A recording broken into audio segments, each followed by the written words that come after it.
Good morning, everybody. This is the Transportation Electrification Policy Working Group. It's a little bit before 9:30, so we're going to give folks a few more minutes to trickle in. But thank you for joining us.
Morning, folks. I see a few more have joined. This is the Transportation Electrification Policy Working Group. We're going to get started in just a few minutes, so sit tight.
All right, I think we're starting to get critical mass here. So Edith, I'm going to ask you to bring up the slides.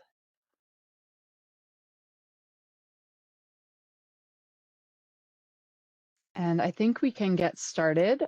Good morning, everybody. Welcome to the second meeting of the Transportation Electrification Policy Working Group for the Oregon Energy Strategy. I think you all know me by now because you've been receiving quite a few emails from me. But for those who need a reminder, my name's Jillian DeMedio.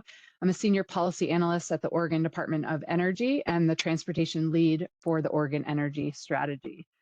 I am joined this morning by a team of ODO staff supporting this meeting. We have Jessica Rikers, who will be moderating the chat and facilitating our brainstorming discussions.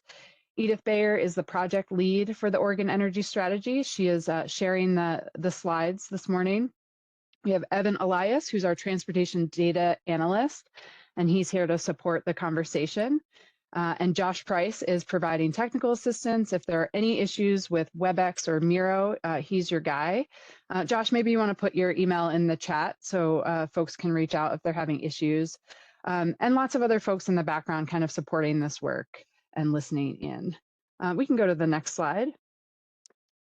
So I'll just start with a quick reminder of ODO's mission. Our mission is to help Oregonians make informed decisions and maintain a resilient and affordable energy system.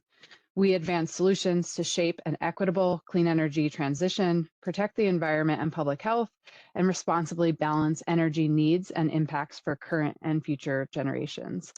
I'll just say this mission is really the lens through which we are approaching the energy strategy. So we're thinking about what information we need as a state and can we provide to Oregonians to help Oregon residents, communities, and policymakers make informed decisions about the clean energy transition. Next slide. We are using WebEx for our conversation today. And so I'll just point out a few features in WebEx for those who are less familiar with this platform. Members of the policy working group are here today as panelists. As a panelist, you will see controls at the bottom of your screen that will allow you to mute and unmute yourself and turn your camera on and off. You can also raise your hand when you have a question using the raise hand feature, or feel free to type it in the chat as well. We'll be moderating the chat and bringing up questions as they come in. And then we also probably have some members here listening in as attendees, members of the public. So attendees are not able to participate in our discussion or our chat today. We do have a public comment portal on our webpage where we do welcome comments at any time throughout this project. And we'll be sure to share a link to that portal at the end of today's presentation. Next slide. So just a quick reminder of our scope for the working group throughout these next few months. This is the Transportation Electrification Policy Working Group. So in this group, we're going to be talking about light, medium, heavy duty, and other zero emission vehicles. And that includes both battery, electric, and hydrogen fuel cell electric vehicles, charging and fueling infrastructure, the grid integration of electric vehicles, which can include topics like utility planning and upgrades, charging infrastructure interconnection, managed charging and vehicle to grid. And then lastly, reducing vehicle miles traveled. So that's topics like offering transportation options, infrastructure for those transportation options, land use, and transportation planning. This is also a reminder that there are 4 other working groups covering other topics listed here on the screen, and all of the working group meetings are open to the public. So if you have interest in some of these other topics, you are welcome to join in and listen into those working group meetings as well. Next slide. So a quick reminder of our purpose. We are here to provide feedback on transportation priorities, policy gaps, and opportunities in Oregon, with the goal of supporting the development of policy recommendations related to our scope for the Oregon energy strategy. I'll just remind everybody that this group is one of multiple forums providing input to final policy recommendations that will end up in the report. Next slide. I think many of you have seen this slide before, but this is just a reminder of sort of what the role of the working groups are and what the role is not. So each of you really plays an essential role in this process. We've invited you here to engage on the results of the modeling, of the other complementary analyses, and on how we meet our climate and energy goals. And we're really relying on you to help us consider the costs and benefits of different pathways, to identify barriers, policy gaps and opportunities, and surface policy ideas for consideration. But what we're not doing in this working group is revisiting the modeling inputs or analyses. We're not here to determine a best pathway for Oregon or vote on policy recommendations. And as I noted, we're not here to make final decisions about policy recommendations as well, because there are other voices informing this discussion, including our advisory group, our interagency steering group, and members of the public. Next slide. All right, so our objectives for today's meeting are listed here. We're always working, of course, to develop our relationships with one another so we can better engage in these conversations. We're also here today to brainstorm and discuss top barriers to the policy pathways that were established in our last meeting together. And we're also going to be identifying key areas of focus and really setting the stage for our next meeting on April 10th. Next slide. This is our agenda for this morning. I do recognize that it's a long meeting, so hopefully we can keep you engaged in the conversation throughout. After this introduction, I'm going to work through a presentation on the first key finding from our modeling exercise that has to do with vehicle electrification. We'll then move into our first brainstorming exercise using the Miro board, and we'll discuss barriers to vehicle electrification. I'll just remind everyone that I did send out a link to that Miro board last week, but for those who were not able to access it or just didn't have time to access it before this meeting, Josh is also sending around an email right now with that link, and we will also drop it in the chat so that you can access it that way. After that first brainstorming, we will move into our second topic of the day, which is grid integration, and we'll follow that same format. I'll give a quick presentation and introduction to the topic, and then we'll move into our brainstorming exercise and discussion. We'll then have a 10-minute break and hopefully come back somewhat rejuvenated for our third and final topic of the day, which is around VMT reduction, or vehicle miles traveled reduction. Again, I'll give a short presentation, but most of our time is focused on that brainstorming exercise and discussion. After that, we'll move into next steps and talk about our next meeting and what I'd like you all to be thinking about in preparation for that meeting, and we'll adjourn at 12:30. Next slide. This is a quick reminder of the members of this working group. Most of you saw this list in our last meeting, but this is the Transportation Electrification Policy Working Group roster. We have 20 external partners participating, as well as a number of staff from partner agencies that will be jumping in and out of the conversation throughout the next few months as well. Next slide. All right, in our last meeting, we were able to do verbal introductions, which was great. Today, I'm asking everyone to introduce themselves in the chat so we can keep moving forward with our agenda and make sure we have plenty of time for that discussion. So if you could right now, please type your name, your affiliation, and for fun, share any fun upcoming spring break plans that you may have. This spring break, of course, falls right in the peak of legislative session. So for those of us that will be working, this is a great opportunity to make the rest of us jealous with your fun spring break plans. All right, next slide. This is a reminder here of our upcoming schedule. So we did meet for the first time a couple weeks ago on February 12th. We had a plenary meeting with all working group members together and then a short breakout session. Today is our first full breakout meeting as just members of the TE Policy Working Group. We have our next two meetings with just our working group members coming up on April 10th and again on April 30th. And then we come back together as a plenary for our last meeting on May 21st. We will talk more about our agenda for that next meeting on April 10th at the end of today's meeting. Next slide. I'm not sure if folks can see it. It's coming up a little bit blurry on my screen, but this is just a reminder of sort of the cadence of these meetings. Actually, Edith, can you click through? I always forget I have animation on this slide. So our goal is, through the course of these meetings, is to develop policy recommendations, and we're working through this sort of step-by-step process in order to do that. In our last meeting, we established our policy pathways, which are vehicle electrification, grid integration, and vehicle miles traveled reduction. And today is focused on discussing the primary barriers to these policy pathways. We'll end with a quick introduction to existing policies, some of which are, really meant to address those barriers. And this will hopefully tee up our conversation next time about policy gaps, so that we can begin to think about strategies that address the barriers. So the third and fourth meeting will really, we'll start to move into strategies and policy solutions. And hopefully those policy recommendations will begin to take shape at that point. And then in our last meeting together, we will have those finalized draft policy recommendations, which we'll present back to the plenary in our May 21st meeting. Again, this framework is really meant to keep our discussions organized and progressing, but we do expect fluidity throughout. So we may be jumping back and forth between different categories as necessary.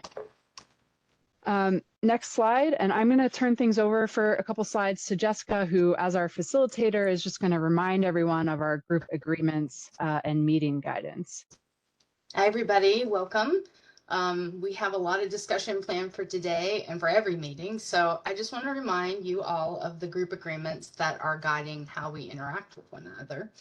We want to be able to hear everyone's perspective, and we want everyone to feel comfortable sharing. So first, it's important to recognize that we have a lot of different perspectives and areas of expertise in this group.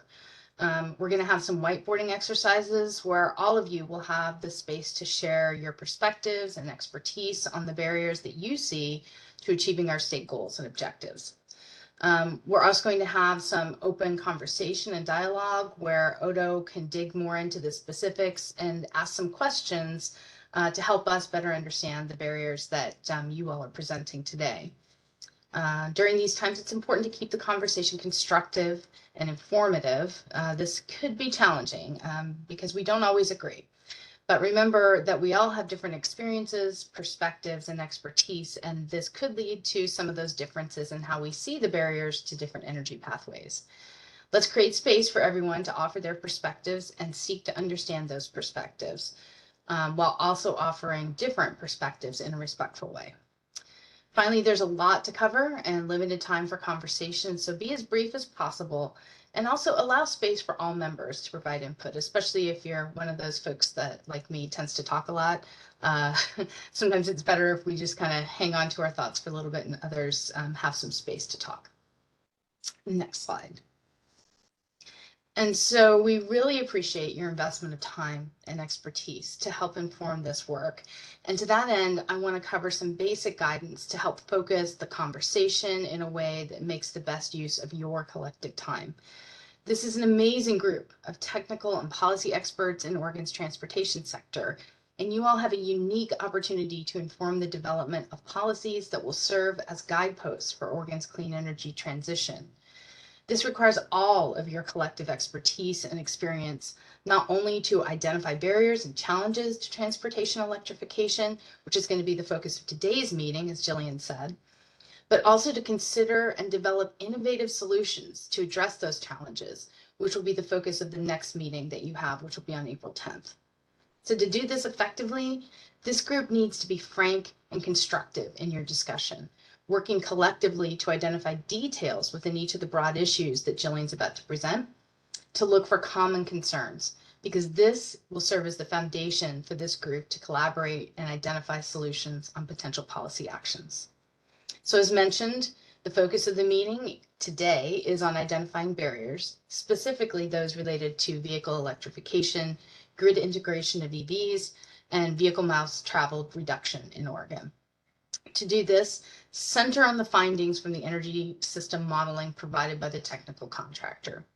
As a reminder, the model results are not meant to provide a specific future state, but rather provide you with valuable information about the effects of different energy policy actions on Oregon's economy. But the model is only one set of information guiding your discussion. As you can see, the graphic on the right here shows that there are considerations beyond Oregon's economy that can provide an important lens to understand barriers to specific policy actions.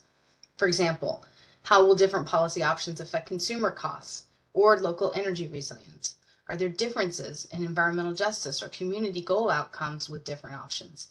You should consider all of these as you engage in the discussions. We expect and encourage different opinions on barriers. Where you see barriers differently than one of your working group colleagues, please speak up in a respectful manner.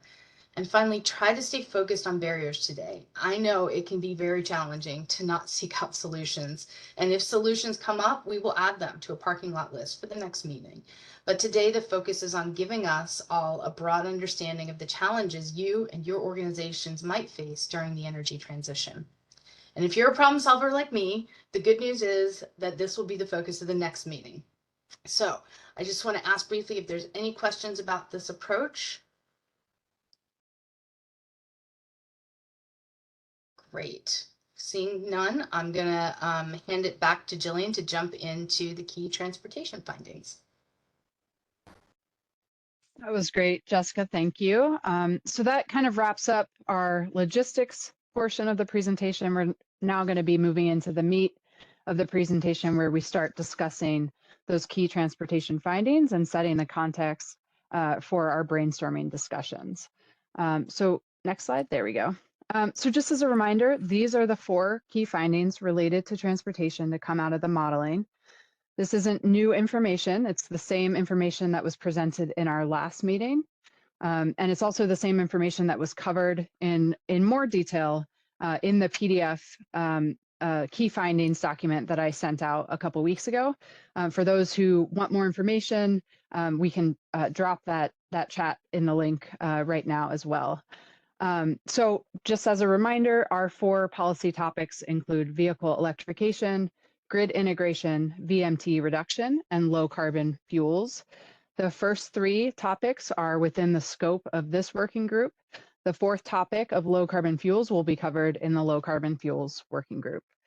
So for each of these, I'm going to repeat some of the high level information I presented in our last working group meeting and then provide that additional context to set up brainstorming. So next slide.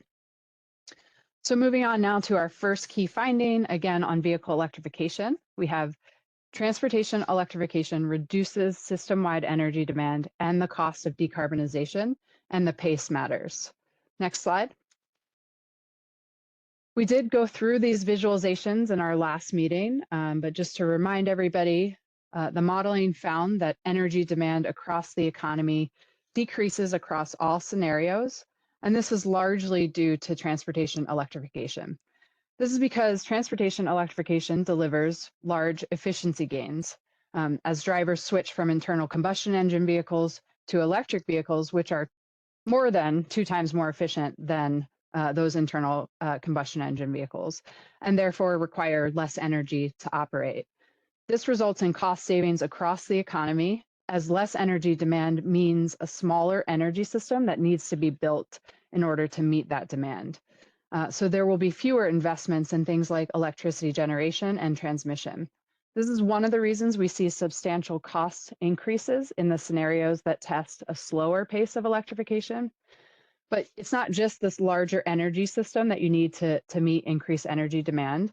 It also means if you have a slower pace of TE, that more conventional or internal combustion engine vehicles will remain in the fleet longer and will require larger quantities of clean fuels in order to meet economy-wide decarbonization targets or greenhouse gas emissions reduction targets.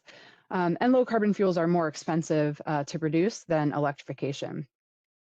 So we did run 2 scenarios with slower rates of vehicle electrification in the medium and heavy duty sectors specifically. And the chart on the right shows the increased costs for these scenarios when compared to the reference. So first we have our no advanced clean truck scenario, where we removed those interim electrification targets for medium and heavy duty vehicles.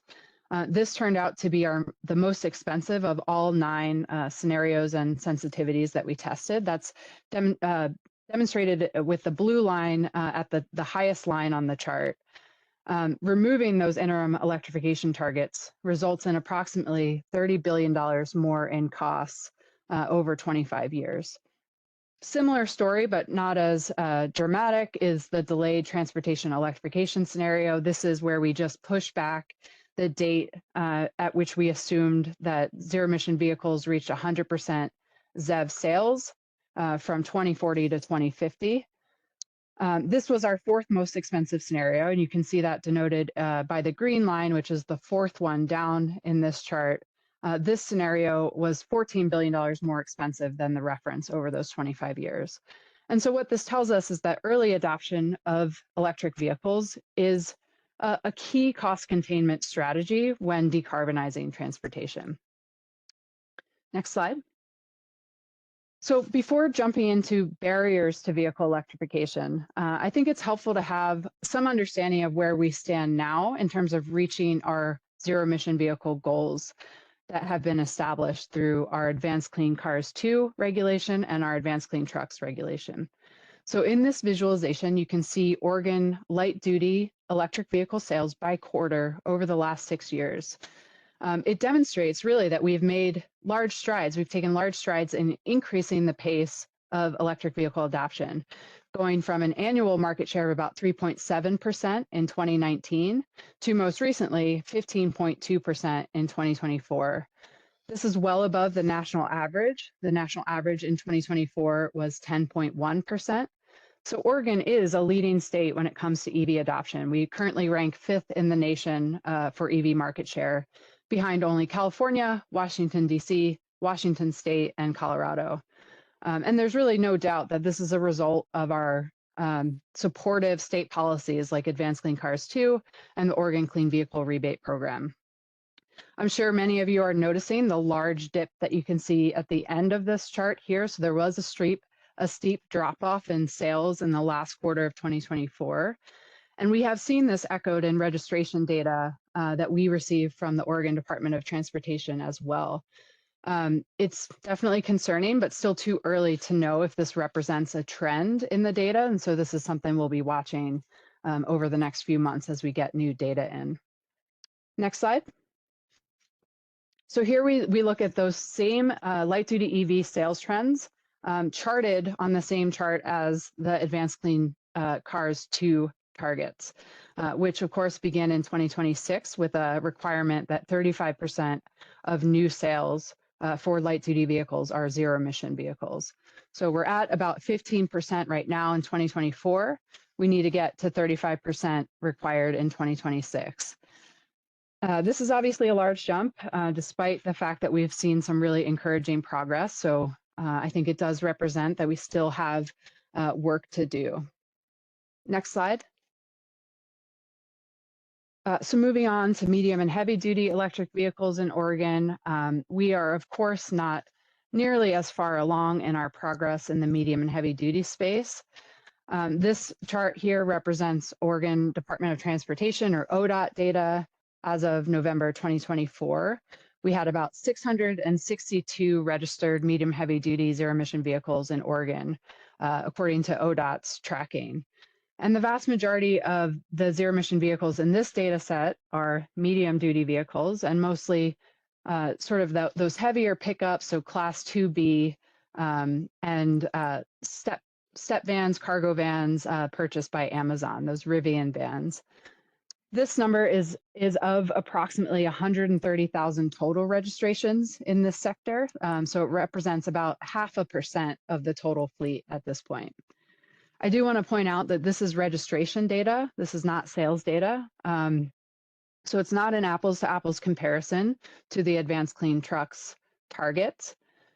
And I'll also point out that we don't have at this point a high level of confidence in this data. It's a new data set. There are still processes being established, and it's not nearly as granular right now as the light duty data set that we have and as it needs to be. So we just know less about medium and heavy duty progress in general. Next slide. Here's another data set that shows quite a different picture. This is from Atlas Public Policy's EV Hub, for those who are familiar with that data source. In total, it's showing about 3,500 medium and heavy duty electric vehicles in Oregon. And this is representing roughly an 8% EV sales share across the medium and heavy duty sectors in 2024. Which actually sounds pretty good if you just take that at face value. But again, most of these vehicles are class 2B vehicles, like the Rivian SUV or pickup, or even the Tesla Cybertruck. Some of those are heavier and so get bumped up into class 2B. It does include those cargo step vans, a few transit buses, and at least one class 8 tractor. On the right here, you can see the sales requirements for Advanced Clean Trucks. Again, I'll point out that this is not necessarily useful in terms of that apples to apples comparison, because the data on the left does not break out the medium and heavy duty sales data by vehicle class. And of course, Advanced Clean Trucks does differ based on vehicle class. But it is helpful to kind of think about where we need to be going in the medium and heavy duty space. And again, in general, I'll just say that this, not a high level of confidence in this data, and there definitely needs to be some reconciliation happening between the data sources. So that's definitely something that we'll be working on. Next slide. All right, moving on now to charging infrastructure. As you all know, charging infrastructure is an essential and really important precursor to EV adoption. And so it's helpful to look at what we have in terms of public charging infrastructure right now and where we need to go to be able to support the level of EV adoption that we want to see in our state. Many of you probably know that back in 2021, ODOT released its Transportation Electrification Infrastructure Needs Analysis, or the TINA study, which studied basically how much and what charging infrastructure would be needed if the state was able to achieve our zero emission vehicle targets. I'll just note that this was before Advanced Clean Cars 2. So Tina looked at the Senate Bill 1044 goals, which are slightly different and less aggressive, but similar and still give us a really good idea of where we need to go for charging infrastructure in the state. And also note that Tina looked primarily at light duty charging needs. And ultimately, Tina found that we need 25 times more infrastructure than we had when the study was published in 2021 by 2035 in order to accommodate light duty EV adoption. This is obviously a significant increase. You can see the chart on the left shows level 2 public charging infrastructure in Oregon from 2016 to now. And again, it's showing great progress. We have year-over-year growth in all of that time, with a lot of that growth really happening in the last few years. As of 2024, we had about 2,300 public level 2 chargers.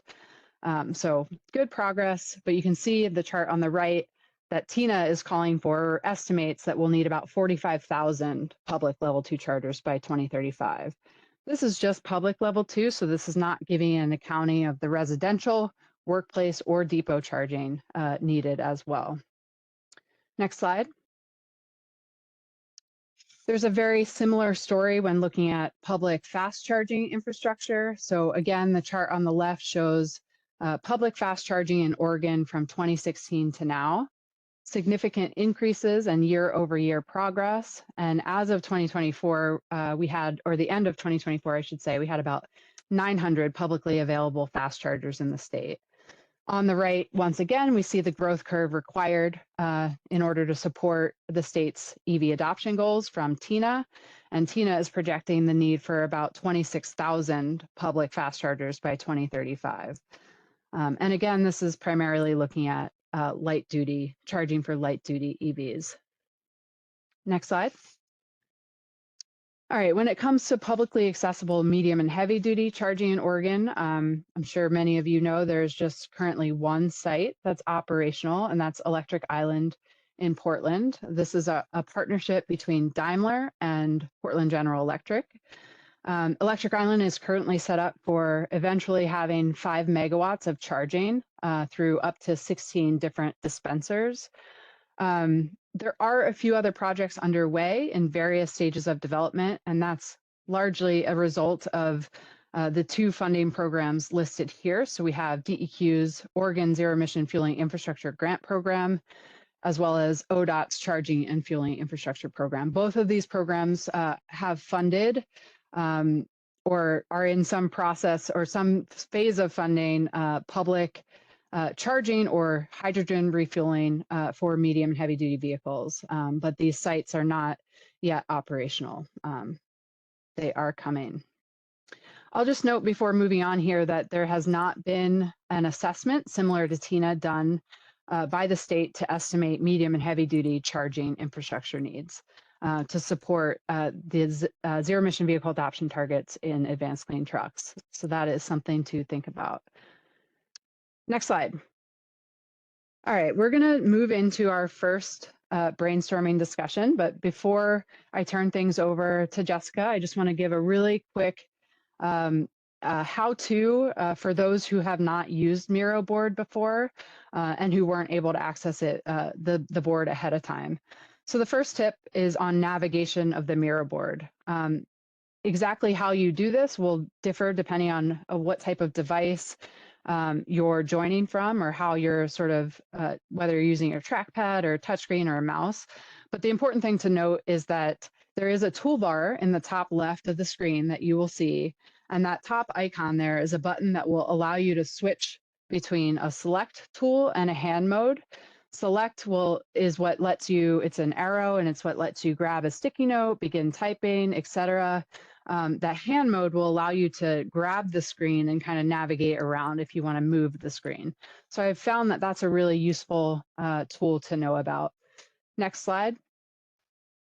The next really quick tip is on sticky notes. We're going to be using virtual sticky notes as we brainstorm together. And there are going to be two ways that you can create a sticky note to type your thoughts. First, next to each exercise, there's a limitless sticky note stack that you can pull from. Feel free to use that. If you want to customize your color and make things slightly more difficult for yourself, you can also create your own sticky notes using the toolbar on the left. And the icon that is highlighted on the screen here is the sticky note icon. So you can grab it from there, and that'll allow you to customize that color if you want to stick out a little bit from the rest of the group. In either case, once you've got a sticky note, you can just select it and start typing. And as we navigate over to the Miro board, we'll have a quick activity to test this out and make sure everybody knows how to do it. So with that, I'm going to ask, oh, actually, next slide, really quick, I'll set up this brainstorming activity. So this is, all of these questions are repeated on the Miro board, but this is our first exercise. We're talking about barriers to vehicle electrification. Here are some prompting questions, but it's not an exhaustive list. You can really think about and write whatever comes to mind. So what are the current barriers to meeting Oregon's existing vehicle electrification policies, including Advanced Clean Cars 2 and Advanced Clean Trucks? What are the barriers if we were to think about going beyond existing policy? Where is additional data or information needed to overcome those barriers? So I believe there was a Miro board link dropped in the chat, also sent to your email. So if everybody can now navigate over to Miro, and Josh, I'll ask you to pull it up on the shared screen. And I'm going to turn things over to Jessica to get us started. Hi, thanks, Jillian. So as Josh pulls up Miro, welcome to the Miro whiteboard. Miro is a really great place to do some of this work, especially as we're all operating from different spaces. As Jillian mentioned, she sent you an email about a week ago. Some of you might have already gotten in there, but you should see the two large boxes in front of you right now about how to navigate the toolbars and instructions for our brainstorming activity. First, we're going to practice using the sticky notes. So if you're in, please test out the sticky note feature by making a sticky or taking one from the yellow stack and putting it in the white box that says testing and just write your name on it. And you can create a sticky by either grabbing one of those yellow stickies that are off there to the right.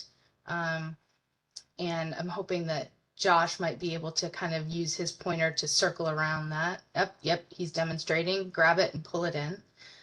The other thing you could do is off on the left-hand side, let's see, fourth icon down is a little sticky note. And so if you click on that sticky note, you can pick a color of sticky, and then, so you select that color sticky, and then you can pop one in there wherever you want to add one, and then just type your name in it. One tip for using Miro is to make sure that you see that little on the left-hand side, the little arrow.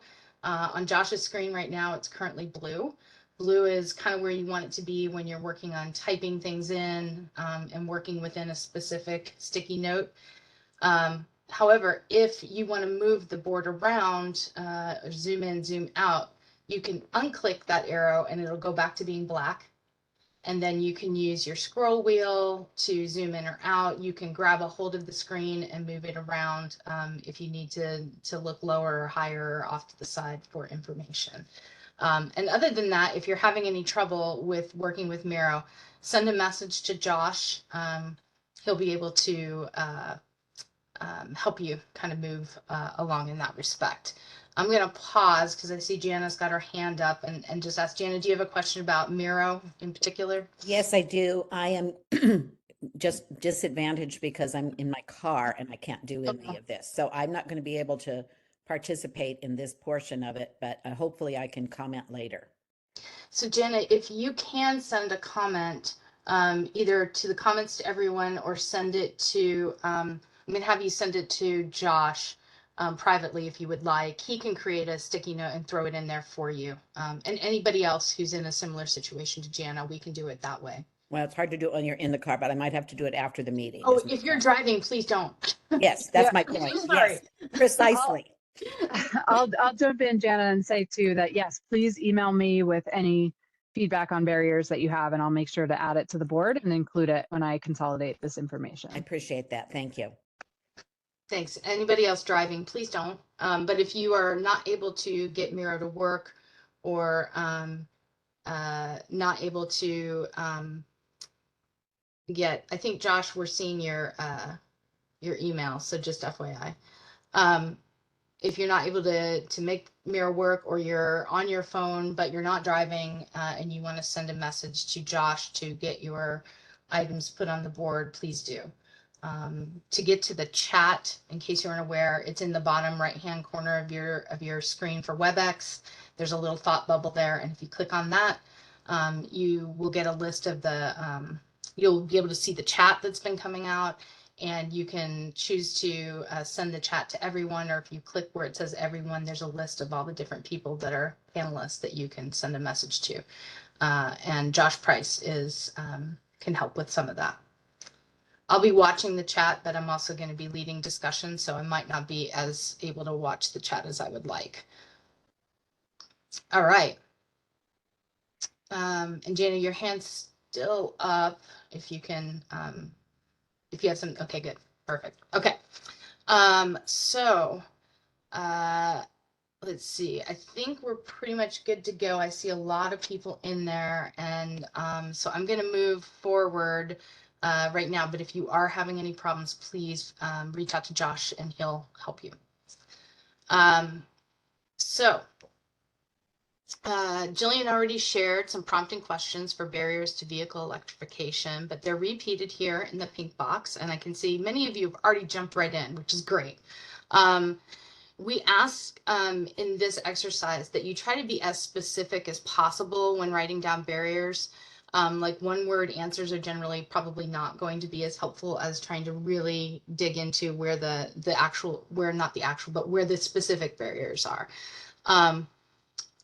Because remember that the barriers we're going to develop today are going to guide our conversation as we think about policy actions that will deliver progress on our 3 policy pathways. So it becomes an exercise of being specific in the barriers will help us be more specific in the policy options. So if we just say something like cost, that doesn't provide much information about a potential policy solution to address that barrier. Is it the upfront cost of the vehicle? Or is it for specific customer groups that the upfront cost is a problem? Or is it the cost of the ongoing maintenance and operations? Or maybe it's the cost of the vehicles. Maybe the cost of the vehicles is manageable, but the cost to install the charging infrastructure is where you're going to fall short. So the more specific information you can provide, the better. And we included some examples to the left of each brainstorming segment. So if that helps get your creative juices flowing, you can look at those and see if that starts to get you going. We also included some examples to the left for each brainstorming segment of barriers from the environmental justice and equity group who've been thinking about this from using that lens. And that might help you in some of the things that you see specific to your work around environmental justice and equity. So for this first one, the example is incentive programs running out of money. This is a very specific barrier relating to costs that our EV incentive programs are underfunded. So that's the kind of feedback we're looking for. Please add 1 barrier per sticky if you're, add 1 barrier per sticky and put it in the category that best fits your barrier, including other if you do not feel the barrier fits any categories. And if you're like me, you can probably justify that it would fit into any category, but just pick the one you think fits best. And if you're comfortable with it, add your name to the sticky. There's no limit to the amount of stickies that you can add. And there is a parking lot to the left for thoughts that don't quite fit this activity, but that you feel are relevant to the group. In particular, if you find yourself heading down that solutions path, that's a good place to stick those solutions. And if you see another sticky that you agree with or like, feel free to use the emojis to express that agreement. You can get to the emojis on that left-hand toolbar again. And the emoji icons are, where are those emoji icons? I thought I was going to look for that before we did this. Oh, right click. Yeah. And then there's an emoji face there. So I apologize. Right click and look for the little emoji face, and you can add them there. Thumbs up, hearts, all those things are helpful to us to understand where there's like a lot of consensus around something or a lot of agreement around something. Um, and yeah, so I think that covers all the things that we need to do. We're going to have 8 minutes for this brainstorming activity. And so I'm going to go ahead and get a timer started. There it goes. And then I'm going to kind of be quiet and let you all think. One other request, which is please refrain from jumping ahead to the other brainstorming activities that are in the board. We'll discuss those as a group. And we'll be working on those later as a group. And when the time is up, we're going to start discussion around what we're seeing here from the group. So with that, I'm going to be quiet and let you all think.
I'm sorry to bother you. This is Jana again. I'm trying to change over to my phone from my laptop so I can get in the car, and it's not letting me sign in. Josh, can you help Jana with that? Jenna, are you able to see the chat? Because we did put a link in the chat.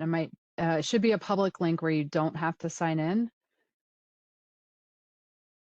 Or are you talking about, sorry, are you talking about WebEx or the Miro board? Well, I'm talking about WebEx because I'm going to get in WebEx. my car and try to do this meeting Okay. from my car. So Okay. I'm sorry to be difficult today, but I have to speak at a conference here in a little bit. I really appreciate you joining us despite your travel schedule. So Josh, is there a solution that you have for Jenna on the WebEx link? Yeah, I just personally sent her a WebEx link, so I will help you, Jana. My email? I will send it to you. Yeah, I'm going to send it to your email. Okay, thank you. Sorry to bother you all. Not at all. We know this is a really busy time. And again, we really thank everyone for participating as they're able.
Okay, this is your 2-minute warning, 2 minutes left for brainstorming. I also want to encourage more emojis. I see a few thumbs up here and there, but those are really helpful to us. People, feel free to add those.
All right, I think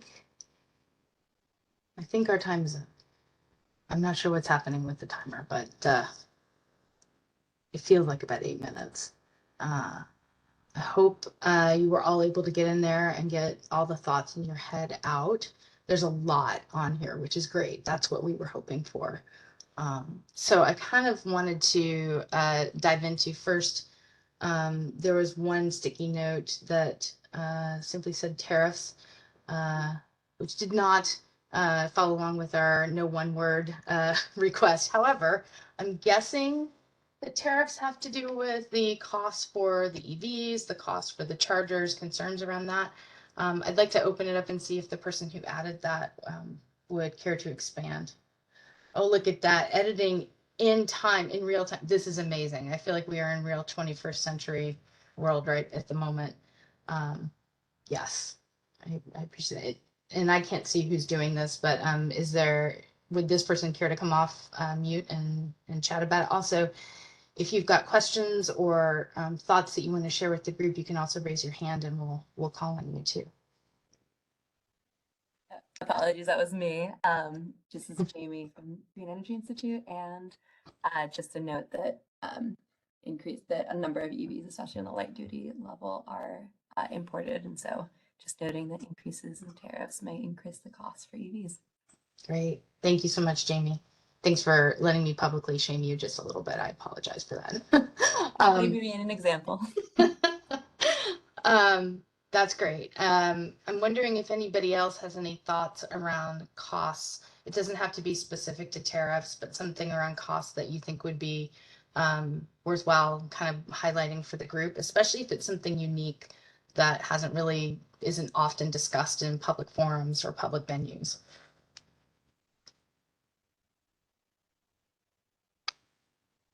Yes, Jason.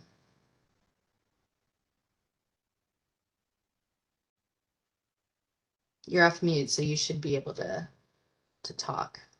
But if you're talking, we can't hear you. Can you guys hear me now? Yes. Fantastic. Go for it. All right. Jason Alferano with Titan Freight Systems.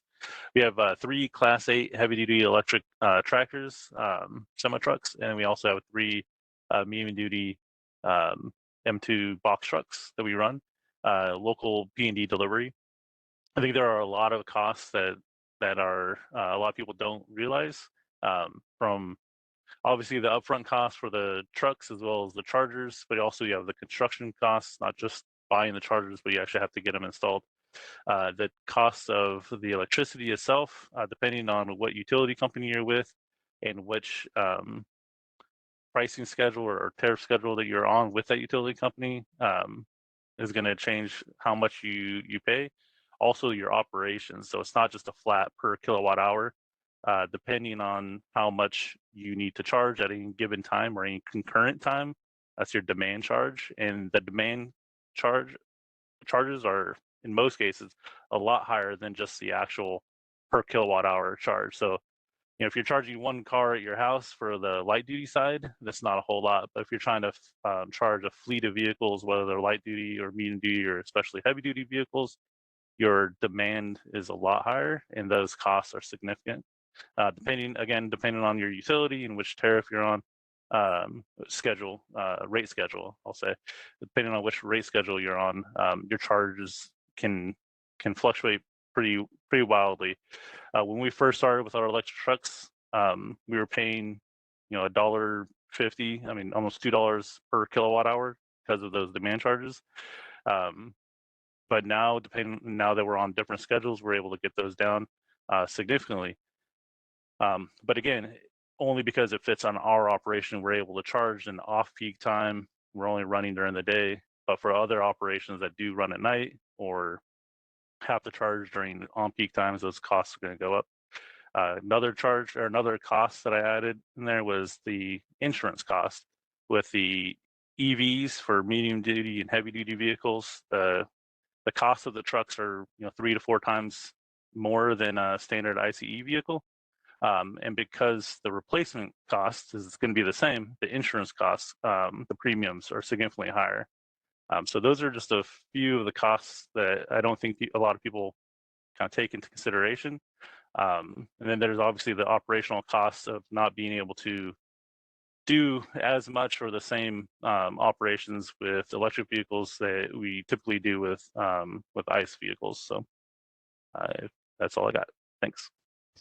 Thanks, Jason. I just can I ask you a follow-up question to your comment? That was really helpful. I actually hadn't heard the insurance cost piece, so thank you for that Yeah, insight. sure. I'm curious if you guys have done a sort of calculus of whether or not including upfront costs, is it more expensive at this point to operate those electric vehicles than it would be or is to operate a diesel or gasoline counterpart? Have you done that math, including all these operational costs?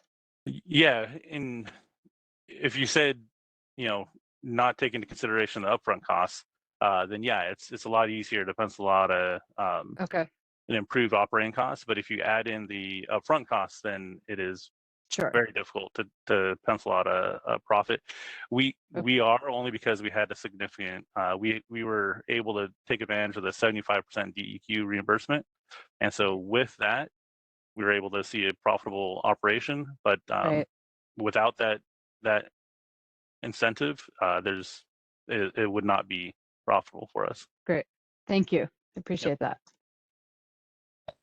Jason, I have one more quick follow-up question for you. As you were sort of listing off all the costs, it occurred to me, was there also it seems like there must have been a pretty big cost investment to staff time.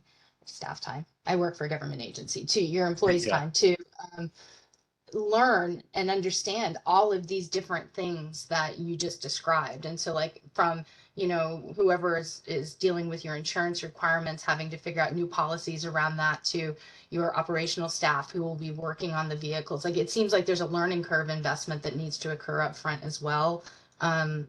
Would you say that was significant, or does it just sound like it was bigger than it actually was? No, absolutely. So in 2019, when we started this journey, I was literally Googling, how does electricity work? How does a battery work? And so to get from there to here, it's been a lot of learning. We're a small company, so I'm pretty much it as far as anything and everything to do with electrification. Obviously, we we try to get our maintenance involved as much as we can, but at this point, maintenance on the electric trucks just consists of essentially just taking it to the dealership and letting them work on it, because we don't have the training or the ability to work on these on the high voltage systems. But they're under warranty anyway, so that works out. The drivers, it did take, I'd say it probably took a solid 6 months before our drivers really understood how to operate the vehicles. It's more akin to booting up a computer than it is to starting a diesel truck, right? So there's processes and different things we had to train the drivers on. If you don't do things right, it causes glitches in the system, and then we have to figure out, okay, well, what do we do now? But like I said, that really only took about 6 months. I don't think we've had any issues since then. And then really, I think the biggest part is, how do you incorporate these electric vehicles into existing operations? Do you try to fit them into existing operations, or can you adjust the operations? Class 8 tractors are easy enough because you can load those trailers with the tractor plugged in, but the box trucks, you have to have those to the dock to load those, and if they're at the dock, they're not at the charger. So we have to figure out, okay, when are we going to have them charging? When are we going to have them loading? Yeah, so there's definitely a learning curve that you have to figure out. Thanks, Jason. So it sounds like there's a big investment of time for the organization up front, as well as costs. Absolutely, and there's a lot of stakeholders in trying to get fleets to electrify, which is great. You have the OEMs who, they know their vehicles, they know their equipment, and they'll help you out as much as they can, but they don't know anything about the utility side, right? So the utilities, depending on who your utility company is, they know what they're doing and they're there to help you out, but they can only speak for the utility. Then you have whatever kind of financing or incentives, whether it's DEQ or EPA, whatever kind of grants or financing, or your bank. They can help you with the money side, but they can't really help you with anything else. And then operationally, you just have to figure it out on your own. So even though there's all these support systems out there, somebody at the organization, the end user, has to be able to bring all this together. We have to know the utilities. We have to know the utility rate schedules. We have to know the OEMs, the trucks and the chargers, how they work and what their limitations and capabilities are. We have to understand our own operations and how we can facilitate it. To bring it all together, it's very difficult, and for luckily, I kind of like that stuff, kind of geek out on that stuff, but for a lot of these companies who don't have people, who don't have the time, who don't have the ability to devote that time, it'd be very difficult. Thanks, Jason. Appreciate all of that input. I see that Michael has his hand up. Michael Graham.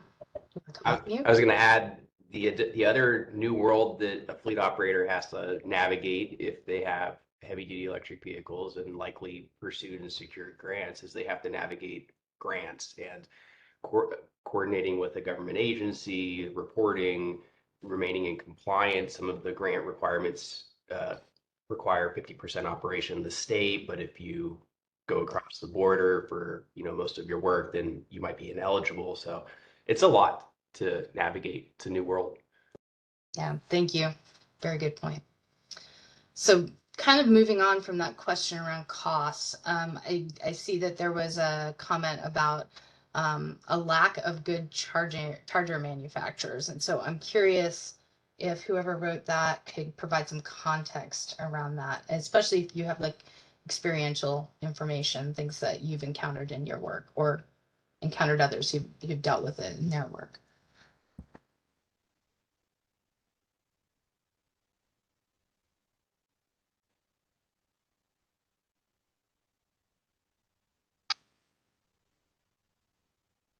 I saw I'm not sure if I added that one or if I just liked it, but I'll comment a little bit on that.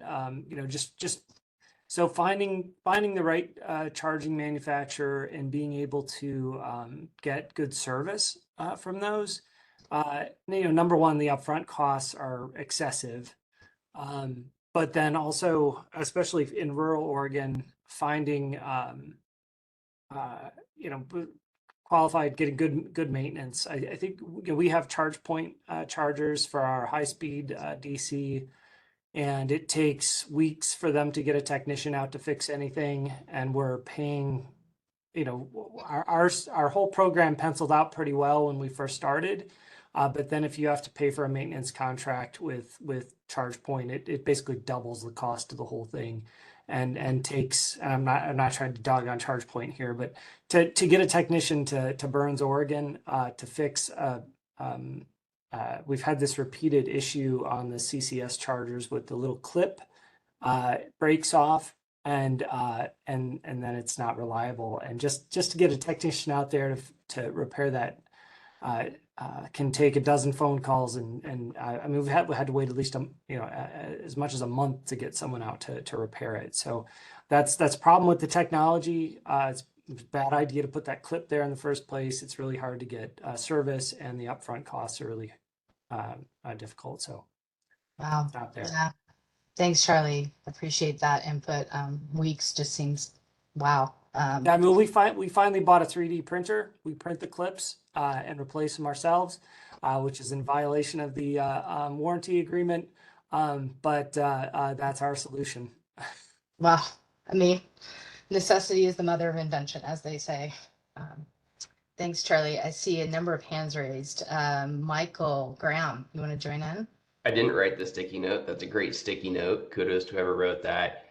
One of the big risks with charger manufacturers today, and some vehicle manufacturers, not the traditional OEMs, but some of these startups, is that they go bankrupt or they get bought and there's no longer a support network. And the issue that Charlie's alluding to is very acute here in the Portland area too, because there's not a lot of folks who are able to fix broken chargers.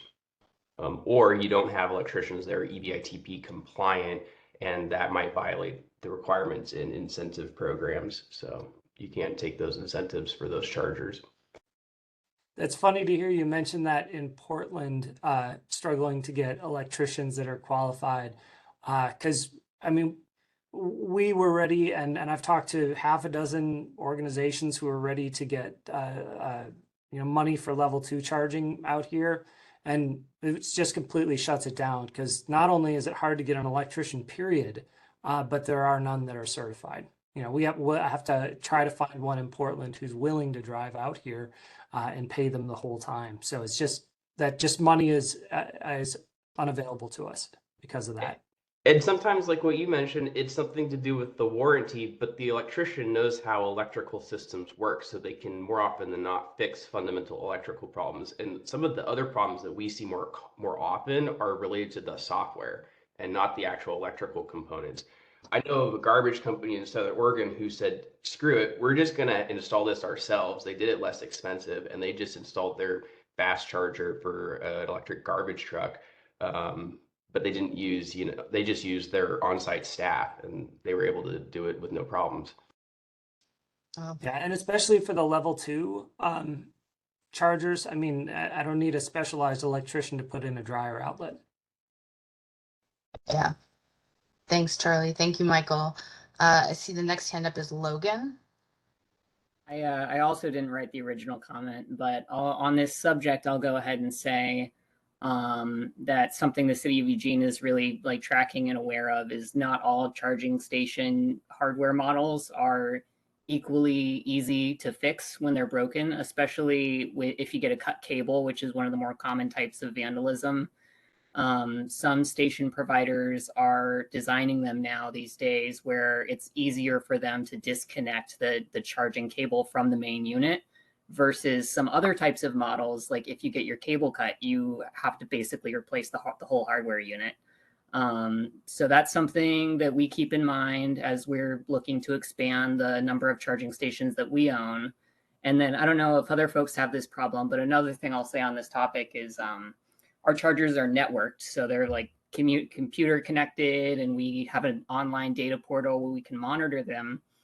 And the online data portal is supposed to allow us to see when we're having outages on the chargers.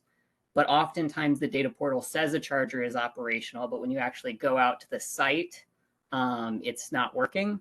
And so that's kind of a disconnect that also makes it harder to keep the chargers up and running. So I'll just throw that out there for the group too. Thanks, Logan. Yeah, I have a follow-up related to this topic before we move on to the next comment. Is that okay? Good.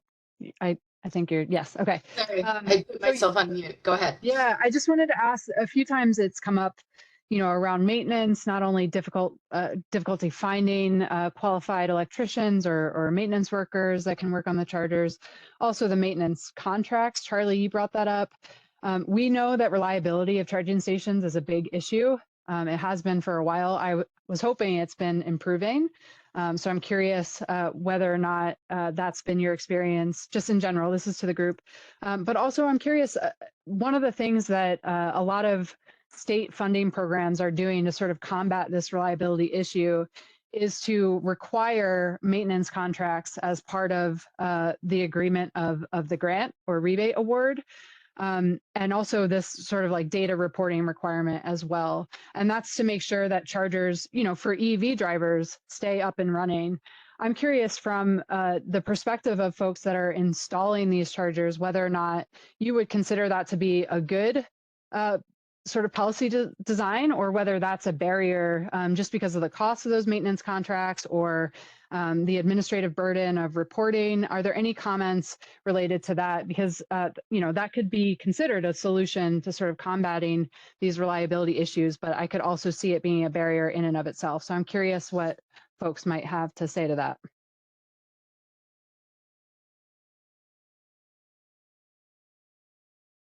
Jillian, I'd say that is probably a good approach. We started off with all of ours, you know, came with a 1 year,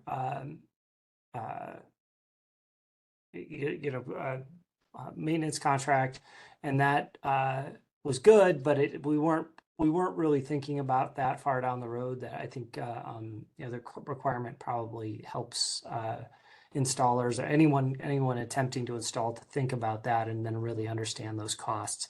Now, once you look at those costs, you probably decide you can't do it. so You might want to increase the grant award at that point. Yeah. Yeah. If you're requiring it. Because it is a small thing, but so much of this is about scale.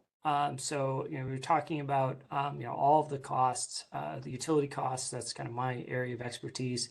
Is, you know, if you can get a lot of cars out there charging, you know, suddenly the costs are insignificant. But where we are in the arc of building out these things, that we just don't have the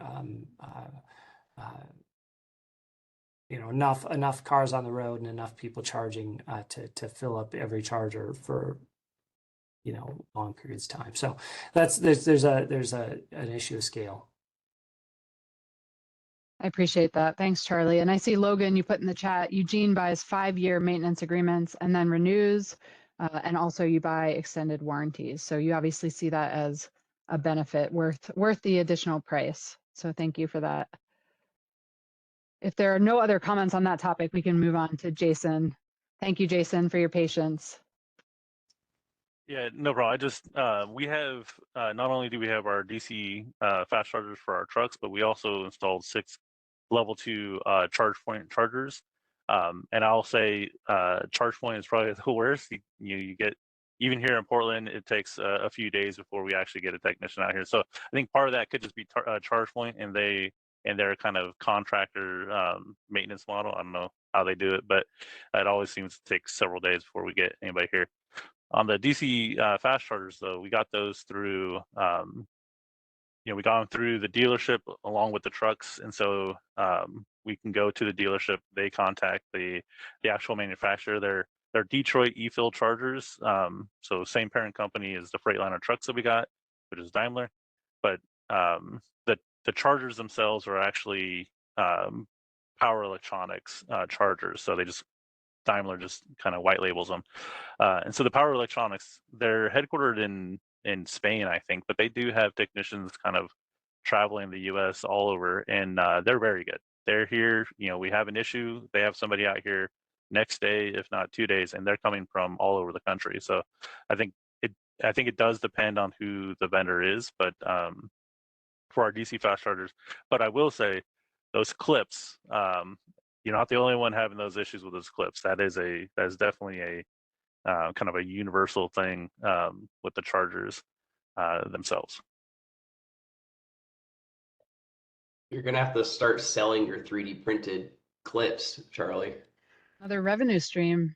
Yeah, that's what I was thinking. I'll get your name or contact later. I mean, I mean, if anybody has chart, I mean, I shouldn't say this, but I have a model I can send out. I'm willing to share. Charlie, you are a brave, brave soul. So I have the unfortunate job of being the time manager, and we do need to move on to sort of the next area of discussion. So please don't hesitate to keep throwing things in the chat, or if things occur to you after this meeting, while the whiteboards won't be available, you certainly can send other things that come to you to Jillian. And as always, our comment portal is available for folks if they want to provide larger comments. So I hand it back to Jillian for discussion of the next section. Thank you, Jessica, and thanks for keeping an eye on the time. We are a little bit behind, but I think the rest will go faster. The presentations aren't quite as long from here on out. So we're going to move on now to our second topic, which is on grid integration. Just to remind folks, the key finding that came out of our modeling is that transportation electrification will significantly increase electricity demand, but EVs can provide a net benefit to the grid if managed flexibly. Next slide.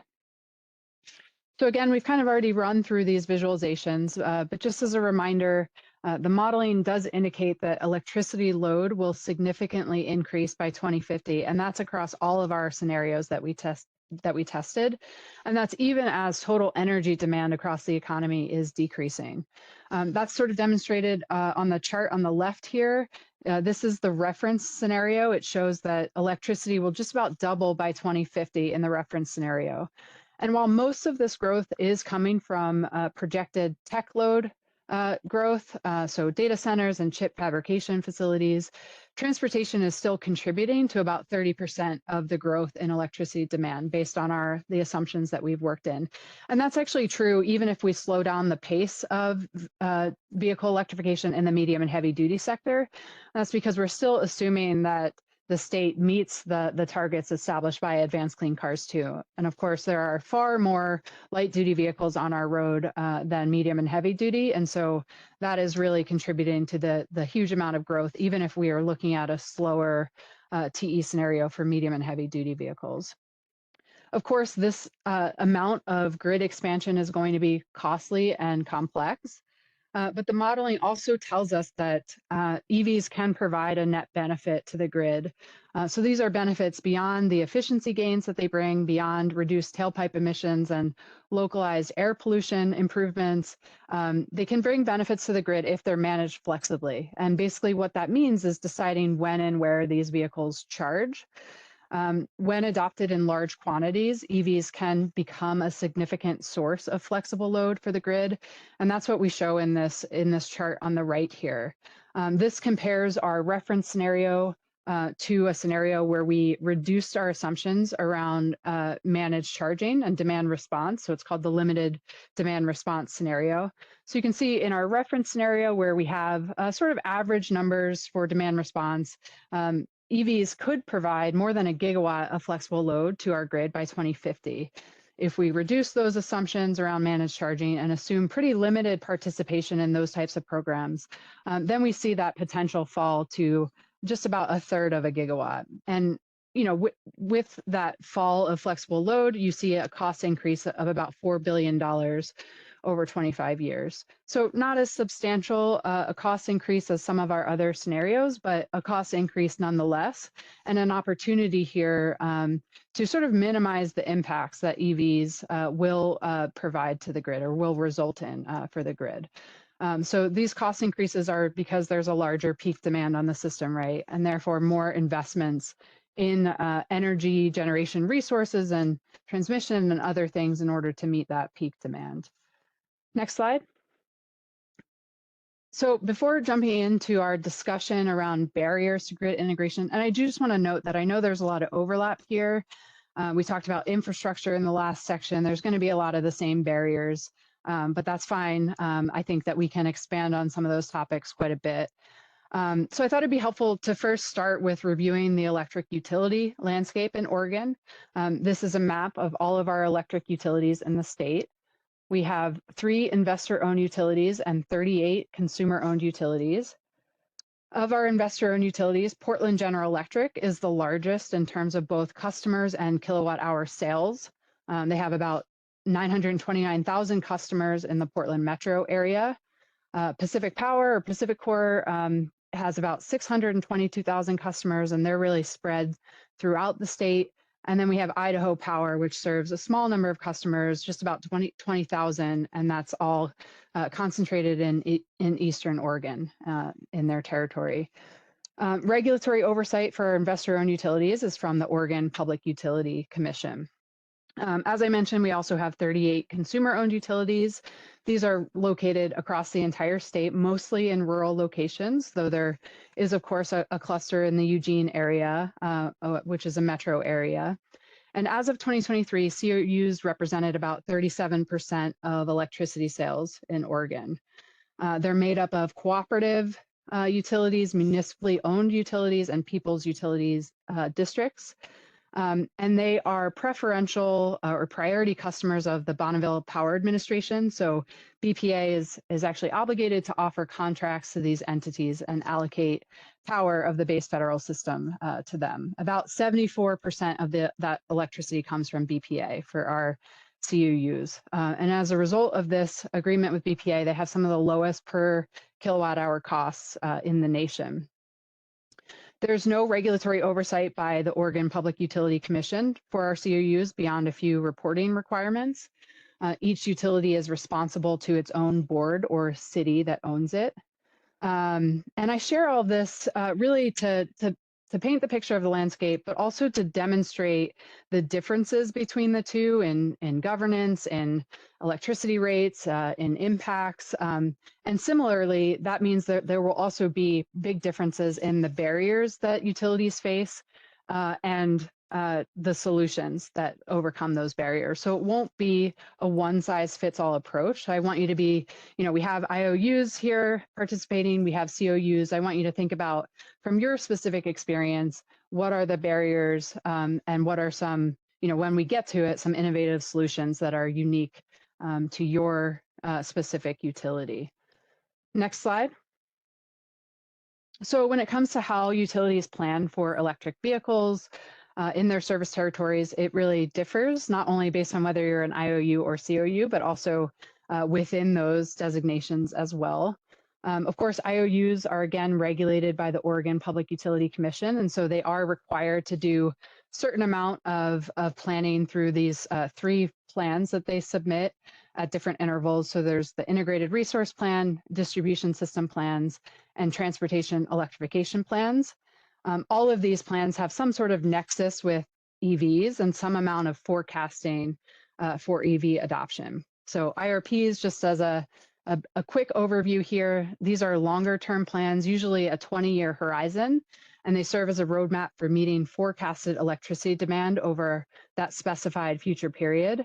And they're usually focused on the bulk power system, so transmission and generation. Distribution system plans, on the other hand, are of course focused on the distribution system, and they're a shorter planning horizon, I think 10 years at this point, and they plan for upgrades and modernization of the poles, wires, transformers, substations, and other infrastructure that's actually bringing power into your home or business. And then our transportation electrification plans, this is a 3-year planning horizon right now. And they include really a description of how utilities are incentivizing electric vehicles in their territories. So it's a roadmap. It's a little bit less on the forecasting side and a roadmap of investments in TE programs, in charging infrastructure, and community outreach. As mentioned, these plans forecast load growth and local system impacts, as well as the various programs that utilities are going to be funding. and propose solutions to balance benefits and costs to ratepayers. But each utility is really using different methods for doing those planning processes and those forecasting. COUs, on the other hand, conduct their planning through local boards and councils in partnership with Bonneville Power Administration.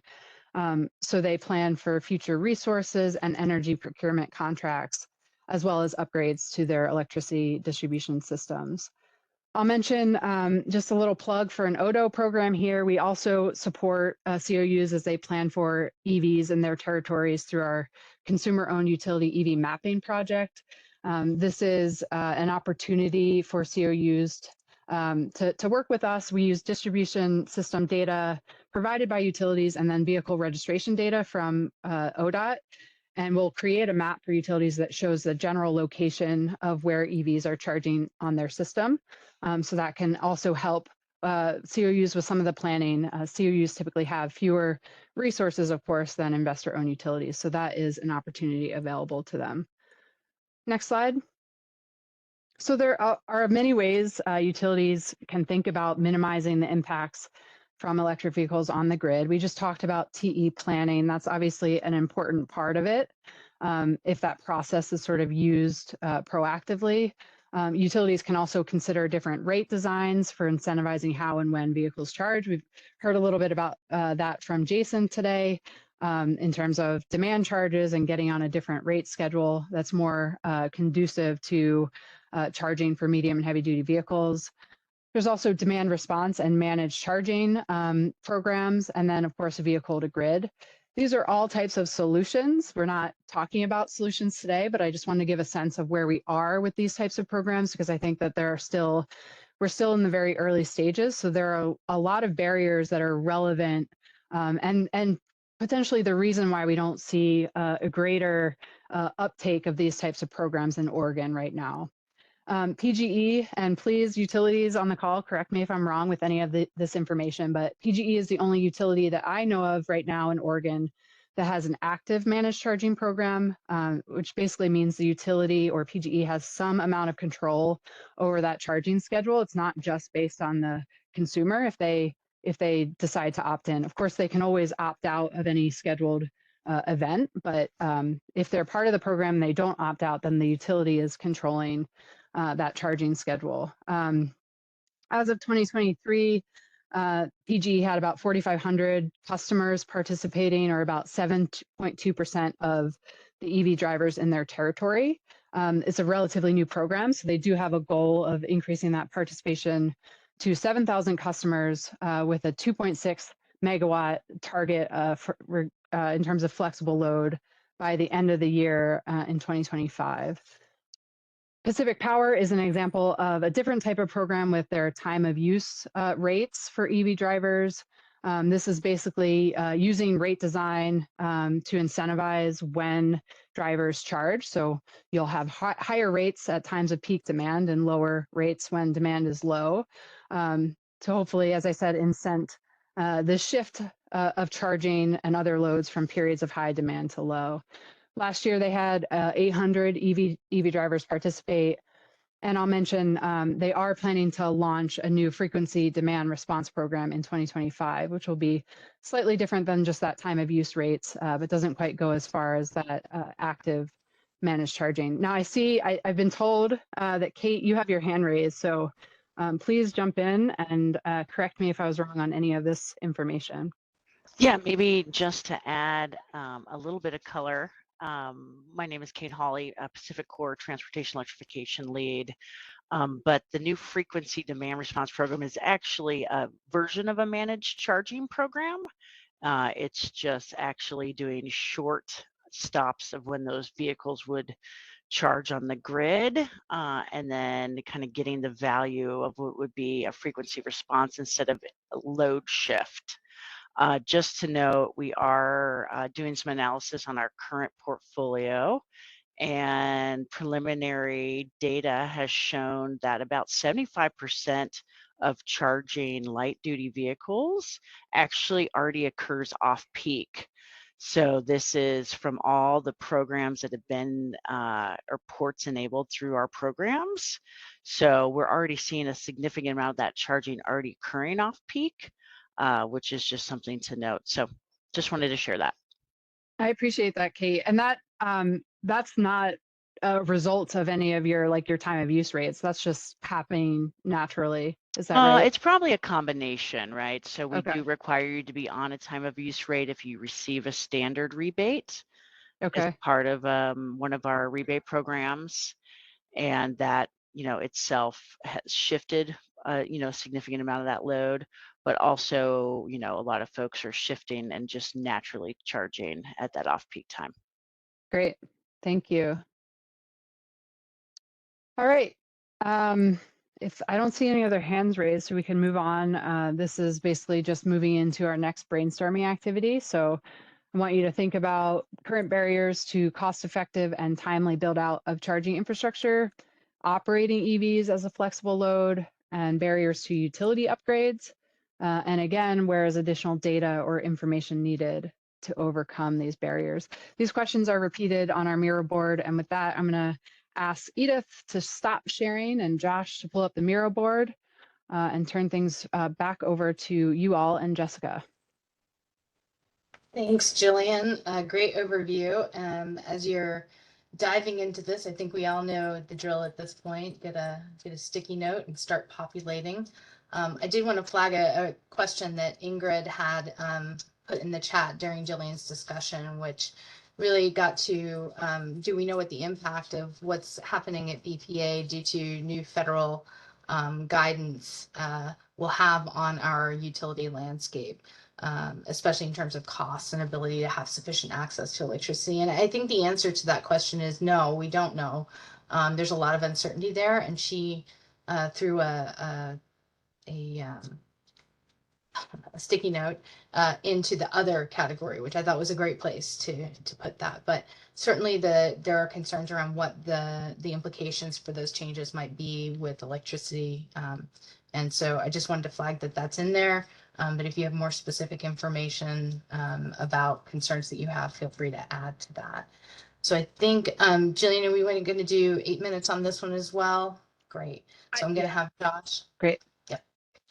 I'll have Josh throw that 8-minute timer up. And again, I'll give you all some time to quietly contemplate all of the barriers that you see in this area of integration of EVs with the grid.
I got so busy reading your notes that I failed to mention the 2-minute timer. So you have a 1.5-minute timer left to go.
Okay, time is up. So I wanted to kind of jump into the conversation a little bit here. And one of the things that kind of stuck out to me is there's a need around assistance from utilities and understanding what some of the best ways to get charging in, considering things like what are the right chargers for the task at hand, the rate schedules that are available. And so I was curious because I know that PGE and Pacific Power have programs to offer technical assistance to organizations interested in putting in charging. And I apologize. I have a lot of cats at my house, and they're apparently very interested in this topic right at the moment. So I'm curious, maybe if I could call on Nancy and Kate in particular, if you could share with us sort of what your programs have highlighted as some of the barriers in this particular area, and trying to understand like what you're seeing from the perspective of how different organizations, things they might not know, surprises that they found out when they talk to you, that sort of thing. I'm curious.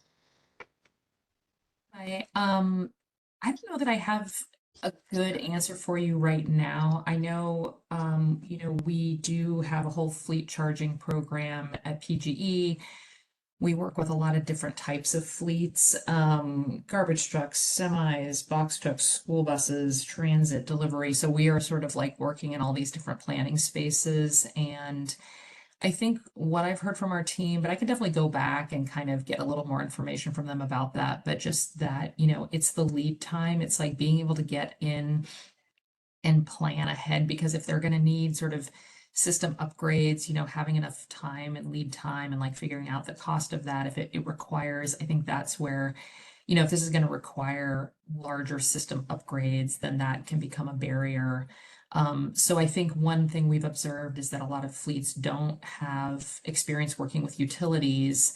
And maybe that's something we could work on, doing a better job of kind of having something that, meets them where they're at and kind of does a little bit of pre-education and kind of like, I'm not quite sure of the process right now. Like if somebody joins in, wants to get more information, like I think we do have a pretty good team working on that. But, for folks even thinking about it, what do they need to do in advance? So I know there's people may have more experience working with us than I am aware of. So I'll maybe stop there and let Kate or Jason, somebody else answer.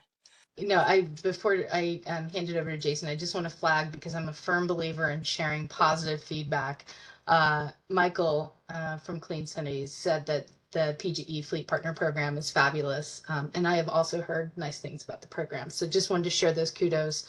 And before I hand it back to Jason, one quick question to follow up on Nancy is, what about for PGE? Have there been challenges, and you may need to like get us this information later, but what challenges did you face in kind of building this program from the perspective of a utility? Like, was there a learning curve for you? I actually don't know. And maybe there was. Like, I know you're the experts in electricity, but fleet electrification might not have been something that was in your wheelhouse until you built the program. So I think that we have been continuing to learn and kind of like adjust as the market is adjusting, and also like that's just being like flexible because it continues to evolve in good ways and maybe some not good ways, right? And the incentives are changing. And what I've heard most consistently from our sort of transportation electrification folks at PGE is the need for as much sort of certainty around whether it's a policy like the ACT or whatever, because we do all this forecasting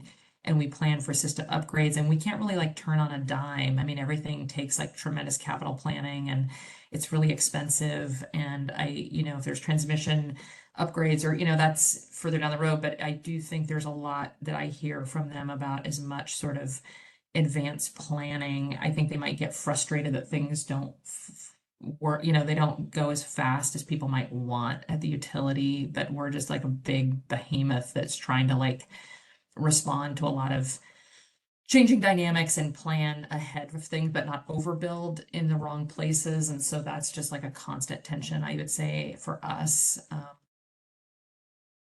I think hopefully we're getting better, and I'm glad to hear that there's positive experiences out there. So thanks for sharing that. I would imagine too, like your distribution system planning would be also affected by some of these things. So without further ado, and I see Kate, your hand's up, but I'm going to go first to Jason because he's been waiting patiently. So Jason, what are your thoughts? Yeah, so Titan Freight Systems was the first fleet partner program client, which was an honor. It was a great program. I think I don't want to just focus on fleet partner because not everybody has PG. I think that's kind of the biggest thing as I work with other organizations, not other companies that come to us that ask, hey, what can we do to electrify? One of the biggest things is not everybody's in PG's area. So I think the fleet partner program is great. If there was some way we could provide funding to the other utilities throughout the state to provide kind of the same functions, I think that would be great for everybody around the state.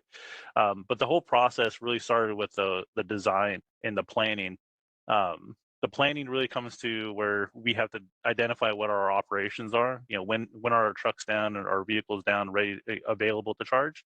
How many miles do they need to go? When the vehicles that we were planning on getting, what's their energy efficiency? How many miles or how many kilowatt hours per mile? That kind of stuff to figure out what our load requirement is. Once we have that kind of load requirement profile, not just in the electricity, but the power demand, then we can start looking at what kind of chargers are we looking at. I think PG did a great job and said, well, you don't really need that big of chargers, but of course we want bigger and faster. So we got a bunch of 180 kilowatt chargers and 160 kilowatt chargers. We realized quickly after we started getting our first utility bills, we don't need 180 kilowatts, especially if we have a full 8 hours of charging time. We don't need 180 kilowatts. We can go smaller. I did see somebody put a note in there. Everyone wants fast charging, but may only need level 2. I think listening to the utilities, the utility knows what they're doing. The guys told me we didn't need 180s. Probably could have just done with 60 kilowatt DC fast chargers and would have been just fine. But either way, that's kind of part of the process. Is they're going to come to you and say, hey, with these vehicles that you're looking at and these chargers that you're looking at and this kind of load profile, this is this is essentially what your load demand is going to be. And then they go and they can see whether or not they had the available load capacity. We just happen to be right next to a substation that had the available load capacity. So we had a relatively quick process. When I say relatively, from the time we we kind of signed the paperwork to the time we actually were charging. It was still, I think 9 months. So it was still a long process, but that part could take, as I think you guys were going through kind of the utility timelines and planning.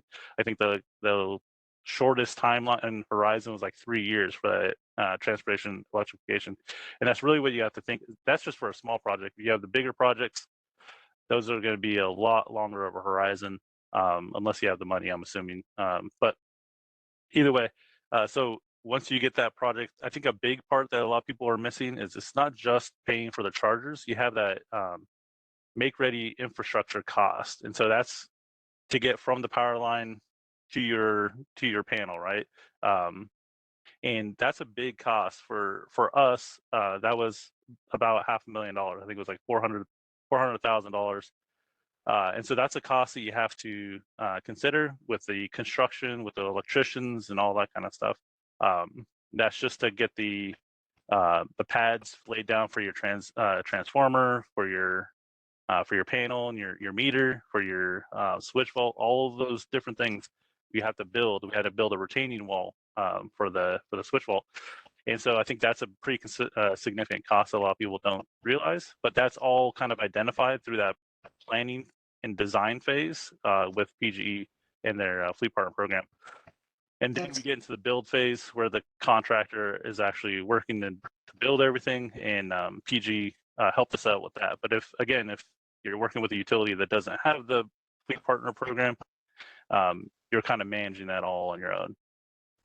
That's great, Jason. Thank you so much for that experiential information, so valuable in this discussion.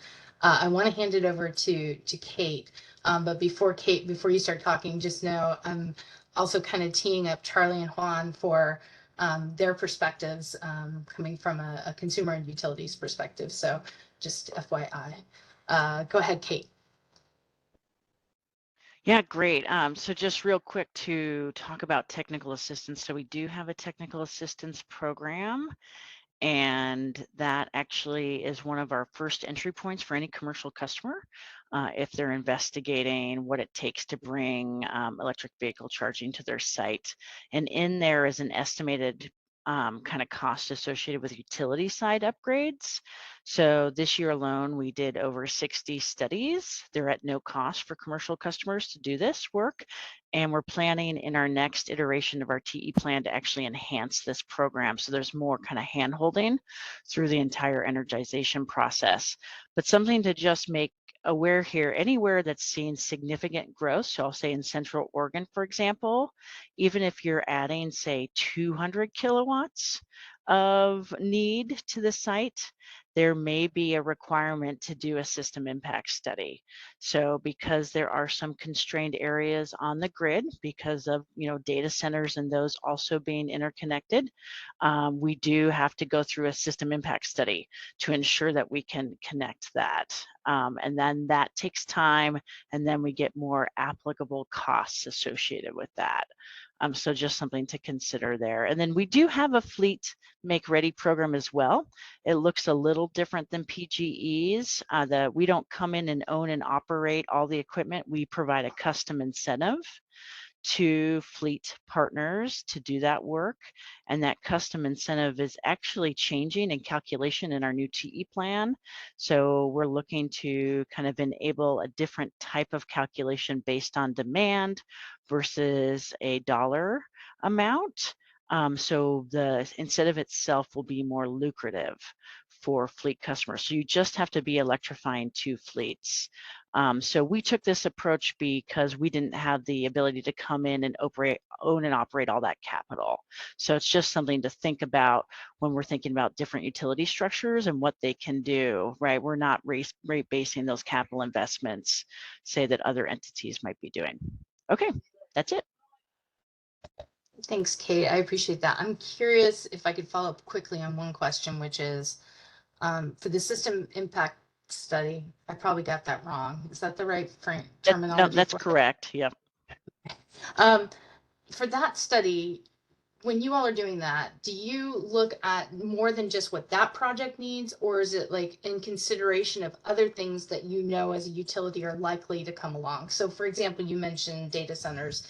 If you're going to have to upgrade your system, distribution system, for data center needs, are you also taking into consideration things like the expected electrification that might be happening in that area, or other things It in that depends along that on line? what has occurred, right? So essentially what happens is an entity will sign an energy services agreement or a master energy services agreement to declare ownership of that load, right?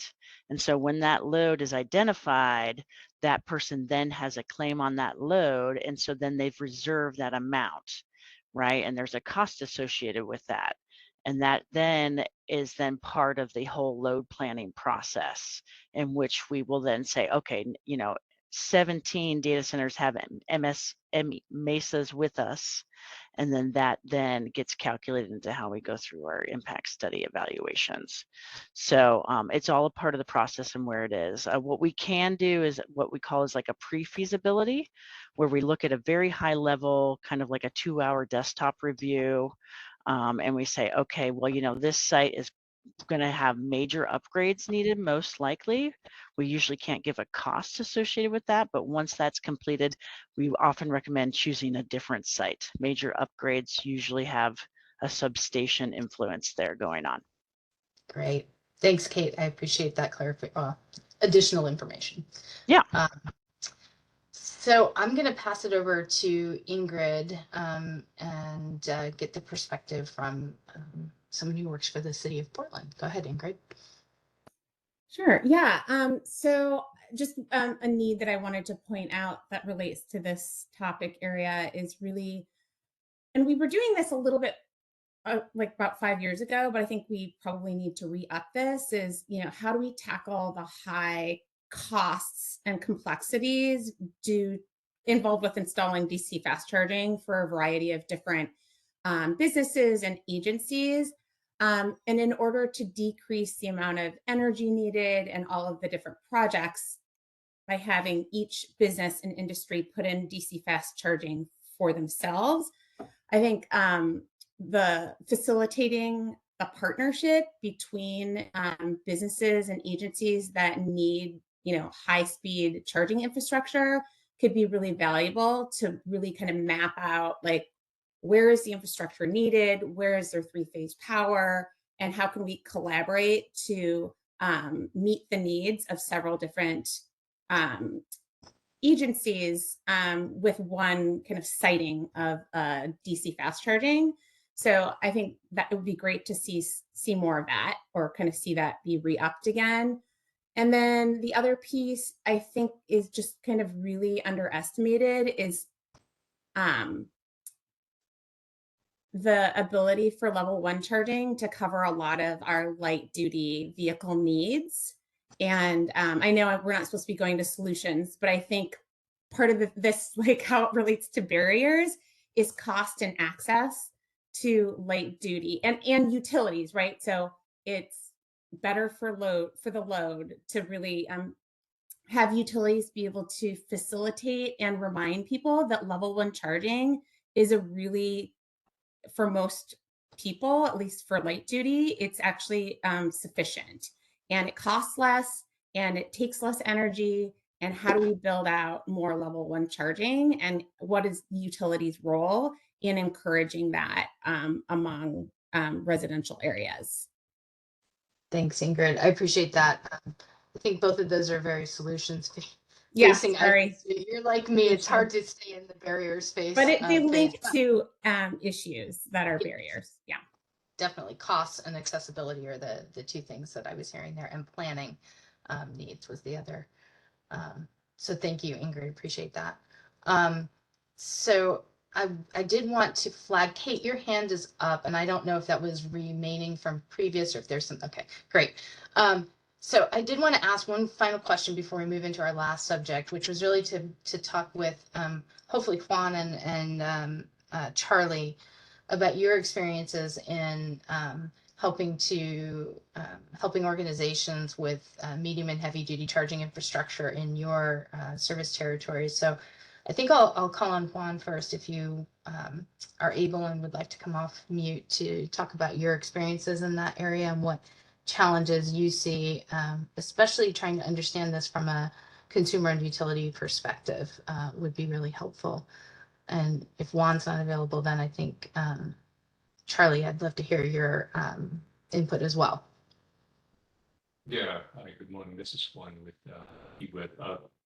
I think some of the same barriers, just resources to be able to have a response time, but also I put a sticky note, just having a proactive approach to understand, get ahead of these inquiries, so to be able to understand where the capacity lies within our service territory. So when somebody comes in and says, hey, where can we put this charging infrastructure? We just don't have that, those components. And again, it's just resources, limited resources that we have. It seems like our distribution team is just so busy with all kinds of inquiries that we cannot make that work take place. So on that, I don't think we're facing any different challenges than what is being placed here. It's smaller because we're a smaller utility, but yeah, just resources. Sorry, I'm not sure if I'm helping with this conversation as much, but that's pretty much the same issues that everybody else is having. I think it's fair to say that they're the same, and that is helpful. I do have one follow-up, if I may, which is there was at least one sticky in there about inability to do time of use rates, and I just wanted to flag that and see if you or Charlie could provide any insight on what the challenges are around time of use rates, at least from your knowledge set and perspective. Yeah, that's a good question. So we're doing a demand side potential assessment, and one of them includes electrification and demand response. So trying to assess what the new loads may be from medium, heavy duty, just light duty vehicles. And so I think the data that Odo's providing on vehicle registration is very helpful to be able for utilities to be able to understand it. And if that can be something that is given to utilities, especially smaller utilities who may not have staff to be able to research that or look it up in ways that is extremely helpful in understanding where our needs may be and getting ahead of upgrades that we can do in response to these new loads that are coming in. As far as time of use, I think you always have to think about what is the value of that for us at any certain time. And so other utilities, we're like a medium-sized utility, but other utilities may not have access to be able to do such a study and evaluation of demand response. And I believe that NIA may be working on something where they are looking at providing almost like a menu of VR options that utilities, smaller utilities, will be able to leverage. So kind of you go like to a menu, like a restaurant, and you would be able to understand where you are within that phase of implementing that VR. And you can be, okay, so I'm matching on this level. And so I can start at this, I can start this way, and then it will provide you also other utilities who are maybe leveraging that so that you can reach out to them. For us on the VR use side, time of use, it's something that we're exploring probably in a couple of years. And having this and response potential assessment is definitely very helpful in showing us where these opportunities are. And in that, it seems like that perhaps the most cost-effective maybe time of use rather than direct control of like water heaters or EV charging, things like that. So yeah, for smaller utilities that have a lot of funding and to perhaps research and evaluate this, I think TOU can be a bit of a challenge to understand, does this make sense? And if it makes sense, when does it make sense? But again, having an understanding of where these loads are coming in and what the magnitude may be now or 5 years from now would also provide that sense of urgency, or at least this is something that we need to do now, or we need to start exploring. Again, resources is the limiting factor for smaller utilities. That's great, Juan. Thank you so much. Hey, if you have a link to NIA's website where they have that project they're working on with the menu of options, that would be great if you could throw it in the chat. And if you don't worry about it. I want to go look at it. Yeah, sorry, I don't have it. I was talking to a colleague who mentioned that. Okay. We'll go look for it, and if we find it, we'll share it with the group. So thank you, Juan. I appreciate it. Thanks for letting me put you on the spot. And Charlie, I want to give some space for you too to add your thoughts around this. And I think Juan hit the nail on the head there. I mean, resources are a problem for smaller utilities, but I would say that the way I tend to see this is electric vehicle loads are essentially the same as any other load that we have on our system. So we don't think about it very differently. But I will say that in terms of time of use rates, I love time of use rates. I think they're a great thing. And demand side management, I also think is a huge opportunity. But for most of the member-owned or consumer-owned utilities in the state, having BPA as their power supplier, we're all not for profit, so we're not trying to make a profit here, but we need to take our costs and pass them on in a fair and equitable way to our membership. So BPA does not send us very strong price signals that would justify building out large demand response programs or necessarily going to time of use rates. I think eventually we will go to time of use rates, but we can't squeeze a lot of value out of those mechanisms. And so we can't pass on much value to our members. Each utility is different, but I'll generalize about consumer-owned utilities that we've got to find that value, or we can't pass it on to to our members. And so there's some challenges. That's a good thing for us in a lot of ways, and for our members, but it doesn't present the same opportunities that it does for some investor-owned. Thanks, Charlie. That's a really great point, and I appreciate you making it. And just so you know, Juan gave you a thumbs up there at the end. So you got at least one other consumer utility on your side there. So Jason, I see your hands up. I want to make sure we all get a quick break, and we may have to shorten it anyway. So I'm just wondering if you could maybe provide your input very quickly so that we can all move into. I, for one, need a bio break. So hoping you can be quick. Yeah, just real quick on the kind of charging control or charging management. So I think the different chargers allow for different charging management softwares. Our DC fast chargers came with a DC or a charging management software, but then I actually ended up getting a third party, so that allowed me to manage my load, kind of fine tune it. My level 2 chargers, which are ChargePoint, they actually, for whatever reason, lock the CCSP server that it points to their software, so I have no control over the level 2. So I think it all depends on which chargers you're using and which charging management software you use to help manage that load. And then the other thing, though, I wanted to just kind of highlight consumers in multifamily units or in rentals. They have a lot limited control over what sort of access they have to charging at home, and even more limited control as far as the charging management. So just wanted to point that out. And that's also, I put on there as kind of a limitation. That's it. Thanks. Thanks, Jason. I appreciate your brevity too. All right, I'm going to pass it back to Jillian, who I think is going to send us to a break for a bit. Yeah, so I do apologize. We had a 10-minute break scheduled here. We're going to shorten that to 5 minutes. We're in the 11th hour here, so stick with us. Enjoy your 5-minute break, and please come back at 11:42 to move into our next topic, which is on VMT reduction. Thanks, everyone.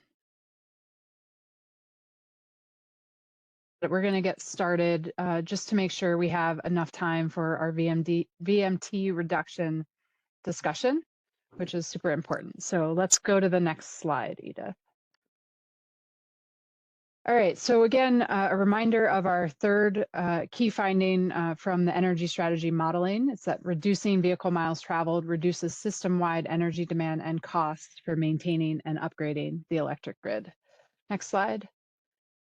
So as I've mentioned in past presentations, we did test what would happen if the state was not able to achieve its vehicle miles traveled reduction target, which is 20% per capita by 2050 for light duty vehicles. And instead, we allowed it to essentially remain flat out to 2050 per capita.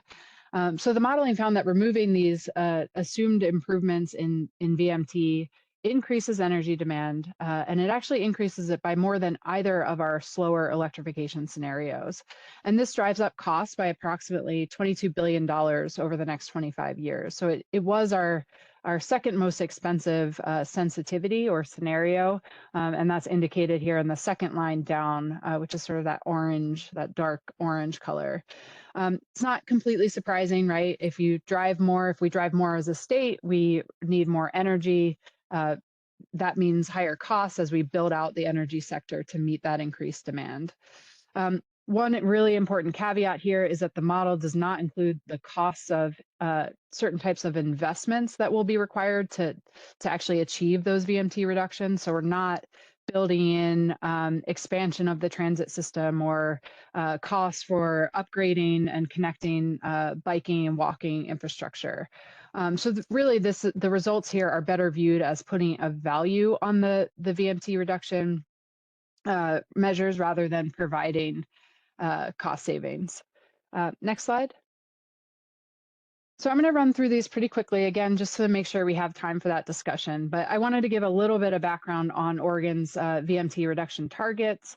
And I know I have my colleagues, Brian and Cody here. So please, Brian and Cody, feel free to jump in and correct anything that I get wrong here. But back in 2013, the Oregon Department of Transportation published its statewide transportation strategy. This was a roadmap for substantially reducing emissions from the transportation sector. It actually looked to reduce emissions for on-road transportation 80% below 1990 levels by 2050. And it does this through two objectives, through actions kind of concentrated in two areas. So reducing growth in vehicle miles traveled and also cleaning up each vehicle mile. We've already talked about cleaning up each vehicle mile. That's done through electrification. That can also be done through low carbon fuels. But VMT is kind of the other piece that's the third leg of this pillar and just as important as we could see in those energy strategy results. So in order to reduce or to reach this VMT objective, the statewide transportation strategy and now Oregon's transportation plan does include a target to reduce light duty VMT per capita 20% by 2050, and that's compared to 1990 levels. We also have a number of transportation planning rules. We've had them in place for many decades now, designed to reduce VMT. And most recently, this is happening through the Climate Friendly and Equitable Communities rule, which does require Oregon's 8 most populous metro regions to update their local land use and transportation plans to do more to ensure that Oregonians have more ways to get around and don't have to drive long distances to meet their daily needs. So it looks at things like revised parking requirements, density standards. There's charging requirements for new construction, things like that. Next slide. So I just wanted to share a little bit about where we are in the progress toward meeting this 20% per capita reduction target. As you can see in this chart, which comes from ODOT's Vision Eval model, which is the model they used for the statewide transportation strategy, VMT per capita has remained relatively flat since the 90s, and this trend is actually expected to continue through 2050. So current trends suggest that without additional action, Oregonians' driving habits won't change much through 2050.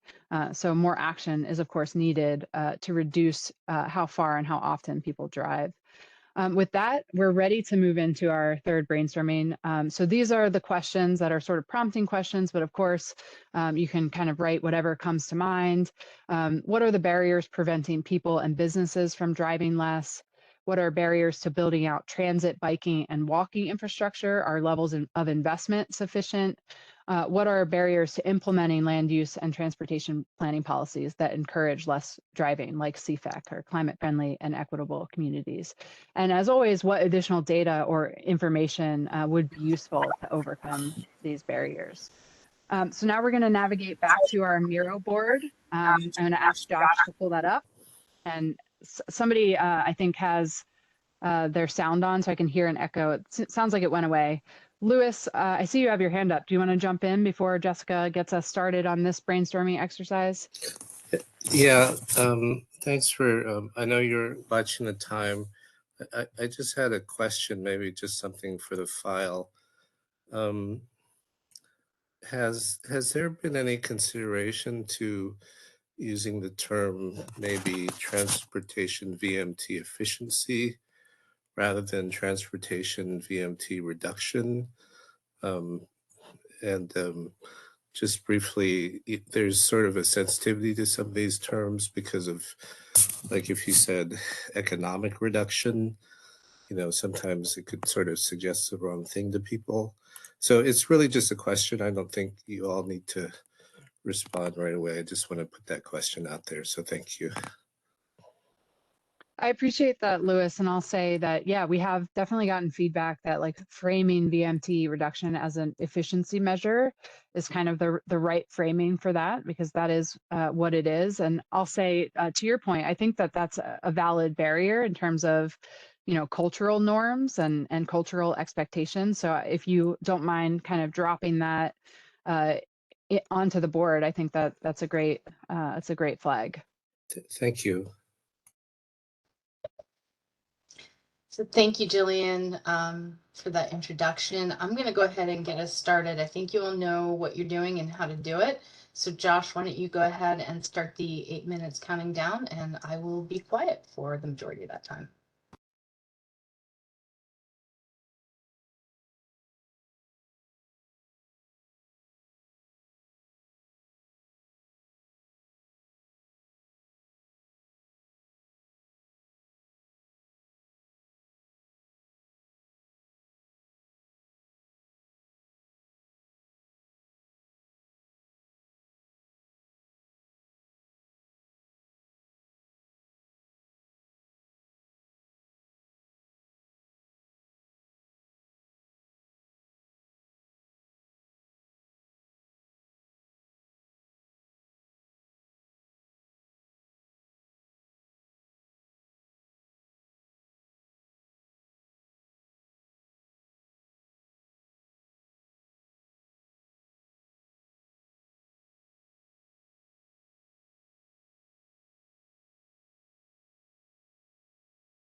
Okay, I'm remiss in giving you guys a heads up. At 2 minutes, you've got a 1-minute warning now.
All right, I'm gonna bring everybody to our conversation part of this event, but you can continue to add stickies.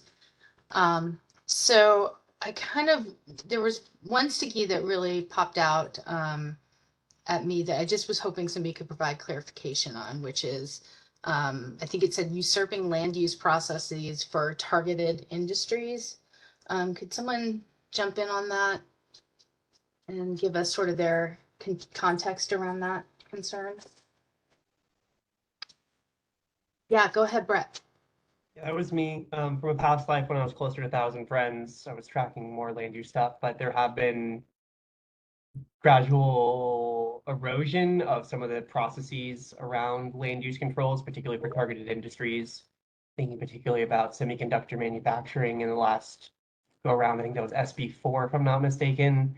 And I don't mean to critique that particular action in so much as to say this land use process as a whole, the land use planning system that Oregon has created, works best when everyone follows similar sets of rules and standards for development. And over time, there's been a gradual peeling off and allowing for more one-offs and things of that nature. So that's why I sort of put it down in terms of it erodes some of the goal setting and also the ability of the MPOs in particular to run their modeling in an effective way where they're demonstrating BMT reductions through their transportation system plans, for example. So anyways, just wanted to, sorry to add more context there, but that's sort of where I was coming from. Great. Thanks, Brett. I appreciate that.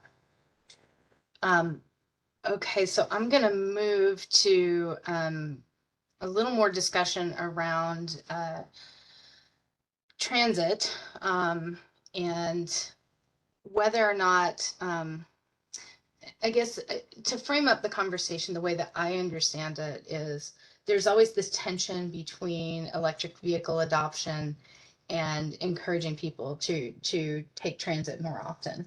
And that's like a very simplified way of addressing a really difficult and complex topic. But I'd really like to sort of dive in a little bit on what people think about that particular tension there and how we can sort of bridge the gap between the need to electrify, but also the need to reduce the vehicle miles traveled. And I really want to appreciate Lewis's comment earlier, because at the Department of Energy, we think about energy efficiency a lot, but we tend to think about that from an electricity and natural gas consumption perspective. But there is an efficiency aspect to our transportation fuel use, and VMT is probably one of the metrics by which we can track that. But I certainly am really interested to hear what people think about the different barriers to increase or reducing our VMT, becoming more transportation fuel efficient, if you will. And so this, I think, is a great space to start talking about that. So As I have rambled to try and do my best to sum up where I see the challenge, I see that Ingrid and Logan have raised their hands. So I want to ask Ingrid to jump in. And I do want to just tee up a little bit, just because so you know I'll be calling on you, Brett. I'd love to hear your perspective on this, but also I'm interested in the rural perspective around this question. So I was hoping that maybe Tanya and Robert could join in on the conversation as well. So just teeing those folks up. But Ingrid, go ahead. Yeah, this is an issue that we spend a lot of time thinking about in Portland. The reality is that there are certain modes that will always need to run, right? Transit, freight, people who live further out, and like rural people and or people in the city who live further away from frequent transit access or safe biking and walking infrastructure are going to need to drive. And so I think our perspective is really kind of focusing not on EV or VMT reduction, but really like figuring out how to do both of them and figuring out like what's the demographic to really focus on for VMT reduction, and what's the demographic to really focus on for electric vehicles, right? So electrifying our transit is extremely important. Making sure that people who need to drive, they have the furthest distances to commute, making sure that those folks have access to EV charging, and making sure that, and focusing less on EV charging in the areas where it's more dense and easier to get around by walking, biking, and taking public transit, and areas where people have options. And so really like making sure that where we are, like, for example, we're opening up our right of way to allow charging infrastructure to go into certain places. And we're really trying to focus on those areas by multifamily housing where it's really difficult to put in your own charging, and in areas where people need to travel longer distances to get their needs met. And so really kind of trying to figure out like, do our policies and programs match and align with that way of thinking so that we are encouraging electrification in the most opportune places. Thanks, Ingrid. So I think I'm hearing there for the barriers that there is a potentially a need to understand where the state is at right now with programs and policies that balance the EV electrification and VMT needs, and also maybe a lack of a sort of a strategic plan, if you will, on how we could best approach reducing VMT while setting us up for success in electrification as well. Is that a fair assessment of what you were saying? Awesome. Okay, good. I'm being a good listener today. I'm really proud of myself. Logan, what would you, I'm sorry, Ingrid, were you finished? I apologize.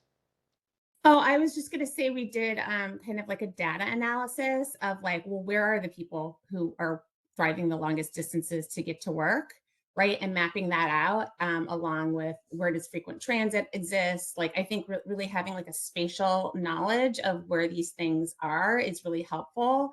And then also land use, right? Like those places where it's really difficult to get around safely with biking, walking, and taking public transit. How are we working to have services be closer to those folks' homes, and how do we work on land use complementing that so that we can kind of grow over time in a smart way? Great input. Really appreciate that, Ingrid. Thank you. All right, Logan, I see your hand is up. Yeah, I'll just say, I completely agree with Ingrid. The city of Eugene, we don't view working towards increasing EV adoption rates as a contradictory goal to, our walking and biking projects and the work that we do to increase transit use.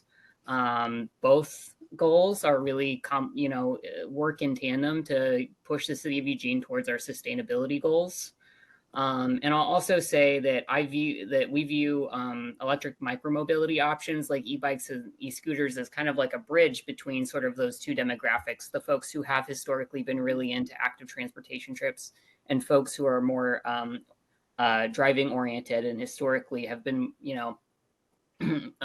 less receptive to the idea of biking or walking to their destinations. The growth we've seen in EV sales over the pandemic really has been encouraging, and it's the kind of the folks who are adopting e-bikes and e-scooters in many cases are folks who we would not see riding just standard bikes. So that's a huge area of opportunity that we're tracking to help reduce VMT. Thanks, Logan. I appreciate that input, and I'm really interested in this idea of mapping what Ingrid was saying before, like that mapping the need versus the where things are at today, and that's sort of aligned with sort of what you were saying as well. But understanding those gaps and where our resources would best fit in there, I think would be really helpful. And Ingrid, I saw your hand go up. I see Lewis's hand first, but if you wanted to add to that point, I would go ahead and come off mute and add to it. But if you got a new one, let's go in order. I'll try to be really quick. I also because we're focusing on barriers here, like it's easy to say what we should be doing, but then when you don't have a sustainable transportation funding for your transportation system, it makes it really hard to do. Like, we know what we need to do, it's not rocket science, but it's really hard to do it when you don't have sustainable funding, and or our budget is not aligned in a way that allows us to take cars off the road where we can to reduce wear and tear on the road and to support these alternative transportation options, right? So like the aligning of the budget with where we want to go, that's not happening. And then we also don't have a sustainable transportation system funding, let alone one that is fossil fuel free, right? So those are huge barriers, I think, in this area. Yeah, I can see the planning gap is big. Thanks. Lewis, go ahead. Oh, I think everything that's been said so far has been great. I would just echo some of that and say I don't think EVs and transit are like you have to choose between one. I think the better framing is the complementary nature of it. You know, some people will have a car, but some days they'll choose not to use a car, use a vehicle. And then I was going to put in a new sticky saying something about like interoperability, for example. Like transit systems have done great to like allow for set up infrastructure so that bicycles can be, you can ride your bike and then put your bike on the bus. And maybe, it's an incremental thing like e-bikes, like can e-bikes do that? So it's, once we start to think about complementary things and interoperability, that's maybe a good way to keep making progress. Yeah, I really like that idea around complementarity. And I think, again, that kind of loops back to what Logan and Ingrid were saying, like understanding where those complementarities could be. We might need some more, might need to fill those gaps on understanding that, or maybe we know some of it, but we lack the resources or the ability to act on them appropriately. Okay, so I saw that, first of all, is it Tonya or Tanya? It's Tanya. It's Tanya. It's Tanya. Yeah. Great. Yeah. Thanks Tanya, for go ahead. Thanks for letting me share a little bit about what could be considered a small urban challenges here down in Southern Oregon. And as I mentioned in the chat, I've been on the board of the Rogue Valley Transportation District for quite a while. So I know some of what our challenges are, and I did everything Ingrid said about the funding source issues. I mean, it's just such a challenge, and we find ourselves competing with other local governments over, road maintenance funds, and just, it's even hard to compete for what are called CMAQ funds, which are, earmarked to reduce vehicle miles traveled, right? And it's even hard to compete there because there's just such need in our community. And of course, we want to support EV adoption. We want to support road maintenance because we use the roads, but and we feel fortunate because we have an incredible staff down here working, for 50 years on our transportation system, our transit system, and the other rural areas are so far behind, but we are still focusing on just getting reliable service and sufficient service to our dependent riders, right? So this idea of trying to even do a study and figure out where the gaps are for those choice riders, well, it's something the board is really interested in, and so is staff. It's just low on the priority list, right? Because we don't even have Sunday service down here, and that's huge, and it costs a lot of money. So I just wanted to add that. Let me see. I think that's about all I had. Yeah, that's all I have. So thanks for letting me share. Thank you, Tanya. I appreciate that. I definitely hear and feel there is a gap when it comes to more rural communities and the funding needed to not only do the assessments and understand where the opportunities lie, but then to actually enact them becomes an even greater stretch. Yep. Yeah, good flag for the group. So as promised, I'm interested in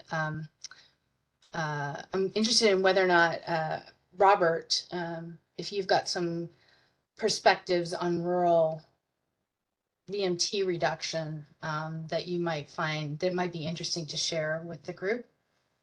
Yeah, thank you. Yeah, I honestly struggle with this topic, and so for many reasons, I live actually about 20 miles south of the Dalles, and so we're out north central Oregon, and I usually drive 40 to 50,000 miles a year, and so I'm a high mileage driver, but there's different factors out there that make it challenging.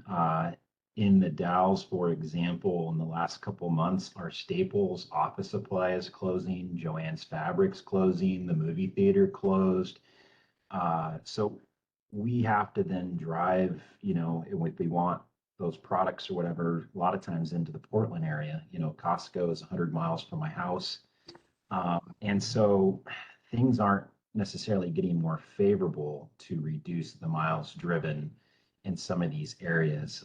And then more so recently in the last few months, there's more of a push for getting folks back to the office. And so it's like, I just struggle with, as people get more efficient vehicles, that they're going to drive less miles. And so we've been focused on this concept of a super user, of people that drive a lot of miles every year, and how to get them into the most efficient vehicle that would work for them. And so that's what we've been looking at, a little different approach of taking the high mileage drivers and really trying to get them into, if an EV works for them, or at least a more efficient vehicle for them. And so that's been our look at this, our approach on this.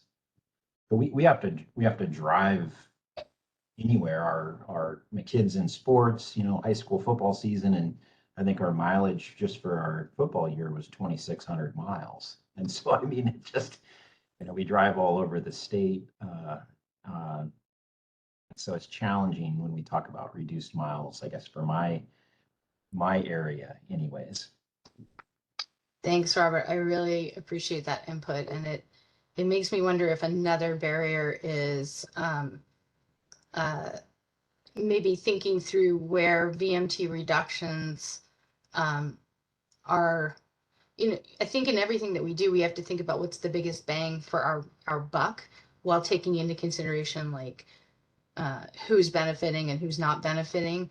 But a challenge here that I'm hearing is like VMT reduction simply may not be possible. Like, if I had to drive 100 miles to Costco, that would definitely not help my VMT.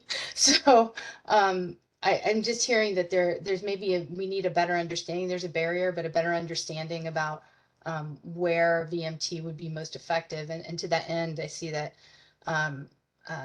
my colleague at the Department of Land Conservation and Development, he reminded me that climate friendly and equitable communities work that they do, they focus their VMT reduction targets on the metropolitan areas. So it's not a rural strategy in that respect, but understanding and like thinking through where strategies could help with VMT reduction in rural areas, I don't think is a wasted effort, but understanding where the biggest bang for our buck could occur with VMT reduction is important as well.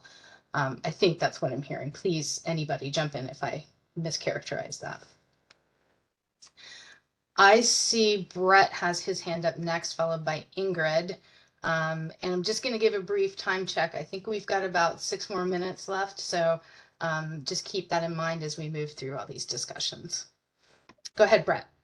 Yes, thank you, Robert. I appreciated your point, and then Jessica, you sort of went to where I was going to say, I think this is very scalar in terms of where the VMT reductions efficiencies are happening in this and where are very different depending on your locale. And I think there are, if you're thinking about, Representative Owens, who lives out in Eastern Oregon near Ontario, like you functionally just have to drive very far. There's no alternative. So I think it's important, to your point, Jessica, where are the potential biggest bang in the buck and where are the localities where that's more possible in the metro, within MPO areas, for example. One thing I haven't, and kind of a tangent, but one thing I haven't seen here too is I think thinking about the whole scale of transit, and Oregon has not historically invested in rail in the way that it ought to have, in my opinion, to meet transit demand. And so I think that it's like the most maximal in terms of scale and commitments and capital for transit, right? But it also, like something like the Pioneer line that would run along 84 and through the gorge, could be quite transformational in terms of giving folks at least an alternative to driving that is conducive to what their needs are. So I would be very interested in at least, making a mention of the scale of types of transit investments for VMT reduction, and then also making sure that rail is explicitly getting called out as something we should think about within this entire strategy as well. Thanks. I really appreciate that, Brett. And you got a +1 from Ingrid on that about investing in rail for commuting. And as someone who commutes, I also will give my +1, although I don't really count in this meeting. I did want to flag one quick thing. I see, Ingrid, your hand is up, but it occurred to me, like, as you know, I asked you at the very beginning of this whole meeting to think about what the modeling results showed that centers us, but there's all these other considerations. And it occurred to me while you all were talking that Tanya's issue of not even having enough funding to help the folks who need transit options, like absolutely need to have them. And there is a space there where we can build in some more equitable access to services and sources at the same time that we're also working to reduce VMT in these communities. And that's the kind of consideration that I'm hoping you all will be kind of putting into this discussion, because I see that as like that's hitting 2 buckets there other than just the lower costs that the model showed us. So I'm going to switch back over to Ingrid, and just a reminder, we've got about 3 minutes left for discussion. So go ahead, Ingrid. Yeah, I'm just going to talk about 2 of my pet peeves. So one is, and this is maybe a Portland issue, but I think it applies to many different communities within Oregon. A lot of the reason why many of us live here is because we want to get out to the coast. We want to go to the mountains. We want to enjoy what our landscape has to offer.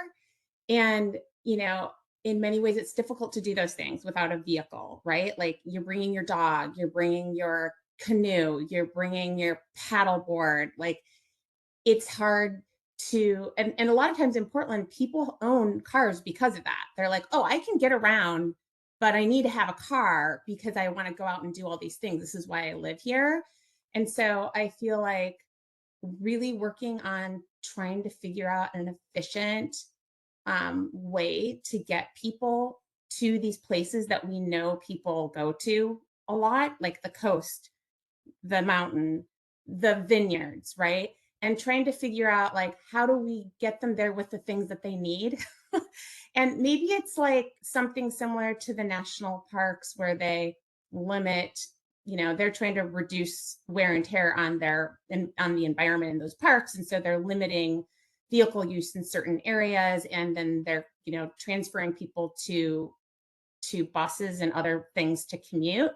Maybe our 26 is like that. Maybe the road to the coast is like that, where it's harder to find parking.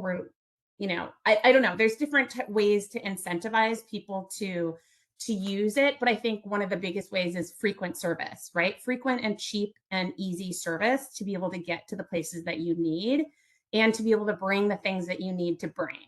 And I'm not sure like what the solution is for that, but that is we'll always have this issue if we cannot figure out how to get people to where they want to be in this state. Such a great point, Ingrid. I really appreciate that. And as you were talking, I was thinking about trying to bring my 2 dogs onto the MAX train, which would just be hilarious for me, at least. So thank you for that. I do want to kind of wrap things up, but I wanted to mention that Tanya's got some great feedback in the chat. Like she added that my thought about increasing service would also compete with their interest in putting more money into zero emission buses. And so these are the kinds of honestly, these are the kinds of trade-offs that we think about. And it's not that one answer is necessarily better than the other. It's just a matter of that's the reality that all of us are faced with in the work that we're doing every day, is understanding what those trade-offs are and then making informed choices going forward. So I appreciate, Tanya, you throwing that in the chat. I also just want to appreciate everybody for your willingness to engage in this. This has been an absolutely delightful conversation about a really tough subject. So thank you all for your time and investment here in this work. And with that, I will pass it back to Jillian. Thank you, Jessica. And I'll just echo Jessica's thanks. This has been a great discussion. I hate to cut it off. I feel like we could all talk for many more hours on these topics, but hopefully save all that those great ideas and we can continue the discussion in our upcoming meetings.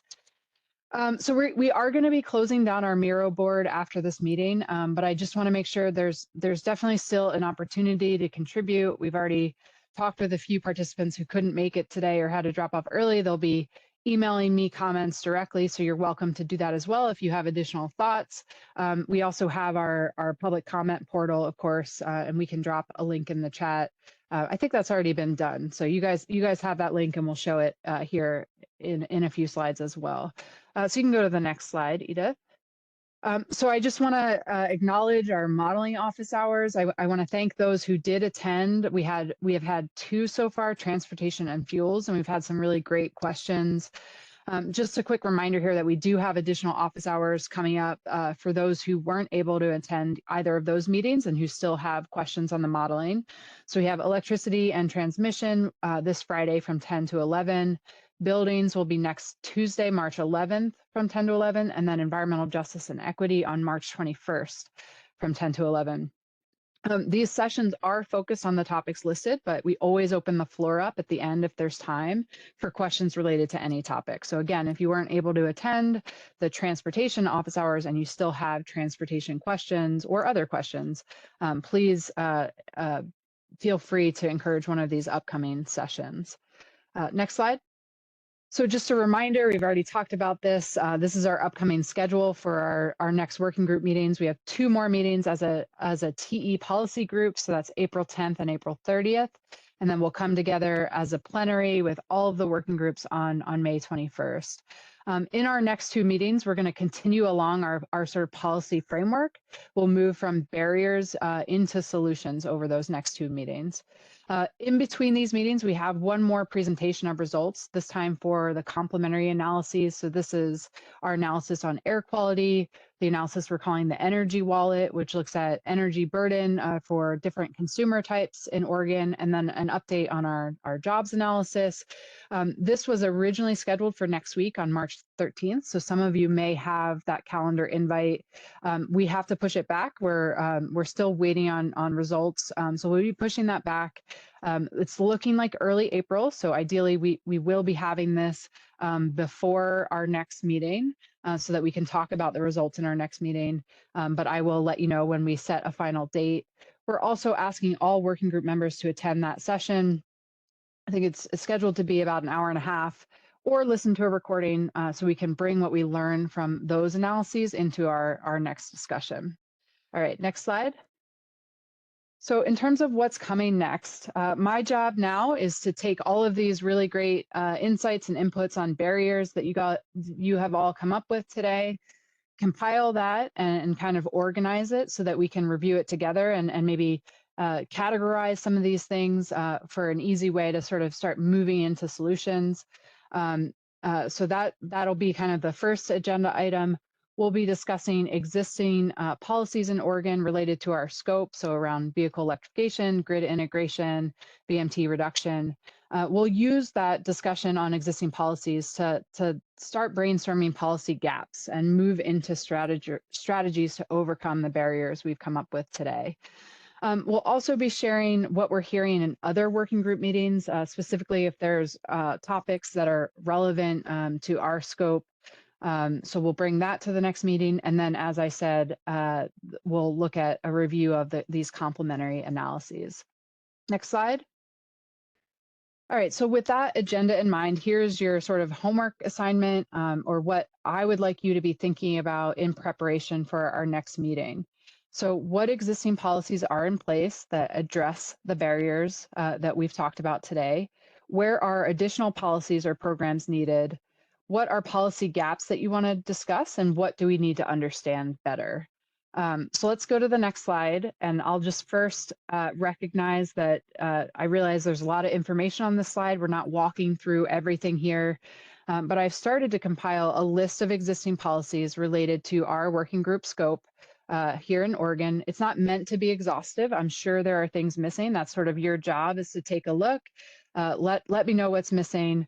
And they're really organized by barriers that they're sort of meant to address. So we have overarching policies like the Clean Fuels Program or the Climate Protection Program. We have policies focused on light duty vehicles and incentivizing their adoption. Those focused on medium and heavy duty vehicles, again, incentivizing adoption. Policies for increasing availability and access to charging. Policies for electrifying fleets. Policies around VMT reduction. Policies around education and awareness, and then utility, transportation, electrification investments and policies. I'm sure you'll notice that many of these can fit into more than one category. So it's not a rigid list here. I just categorize them as best that I could, and you'll see that some of them are in more than one category. One other thing I want to note here is that federal funding is indicated in the orange color and italicized font. So that's something to note. Obviously, federal funding is uncertain right now, and there's a lot of federal funding for charging infrastructure, a lot less for state. So that's something I want everybody to sort of think about. And also, where funding programs are listed, I tried to note where it's one-time funding and where it's sort of a sustainable source of funding, and how much is available in those programs where it's known. So I'll be sending out this list, as it's in the slides, but I'll also send out a PDF version. And it's really just because I want you to start thinking about policy gaps. And it's helpful to have an idea of what policies are out there already. And again, just to reiterate those 4 questions as you look at this list: what existing policies are in place that help address our barriers? Where are additional policies or programs needed? What are the policy gaps for discussion with this group, and what do we need to understand better? So this is really meant to spur reflections and thinking for our next meeting as we move into those solutions. So with that, I'll go to the next slide. I'm amazed it's 12:29. We actually did it. We ended on time, and I don't feel like we had to cut off any of our discussion. So this is great. This is, again, the public comment link for our public attendees. And I just want to thank everyone. It was a really great discussion. I appreciate your engagement, and I really appreciate you all sticking around to the very end. So thank you. Thank you, everybody. Thank you. Take care.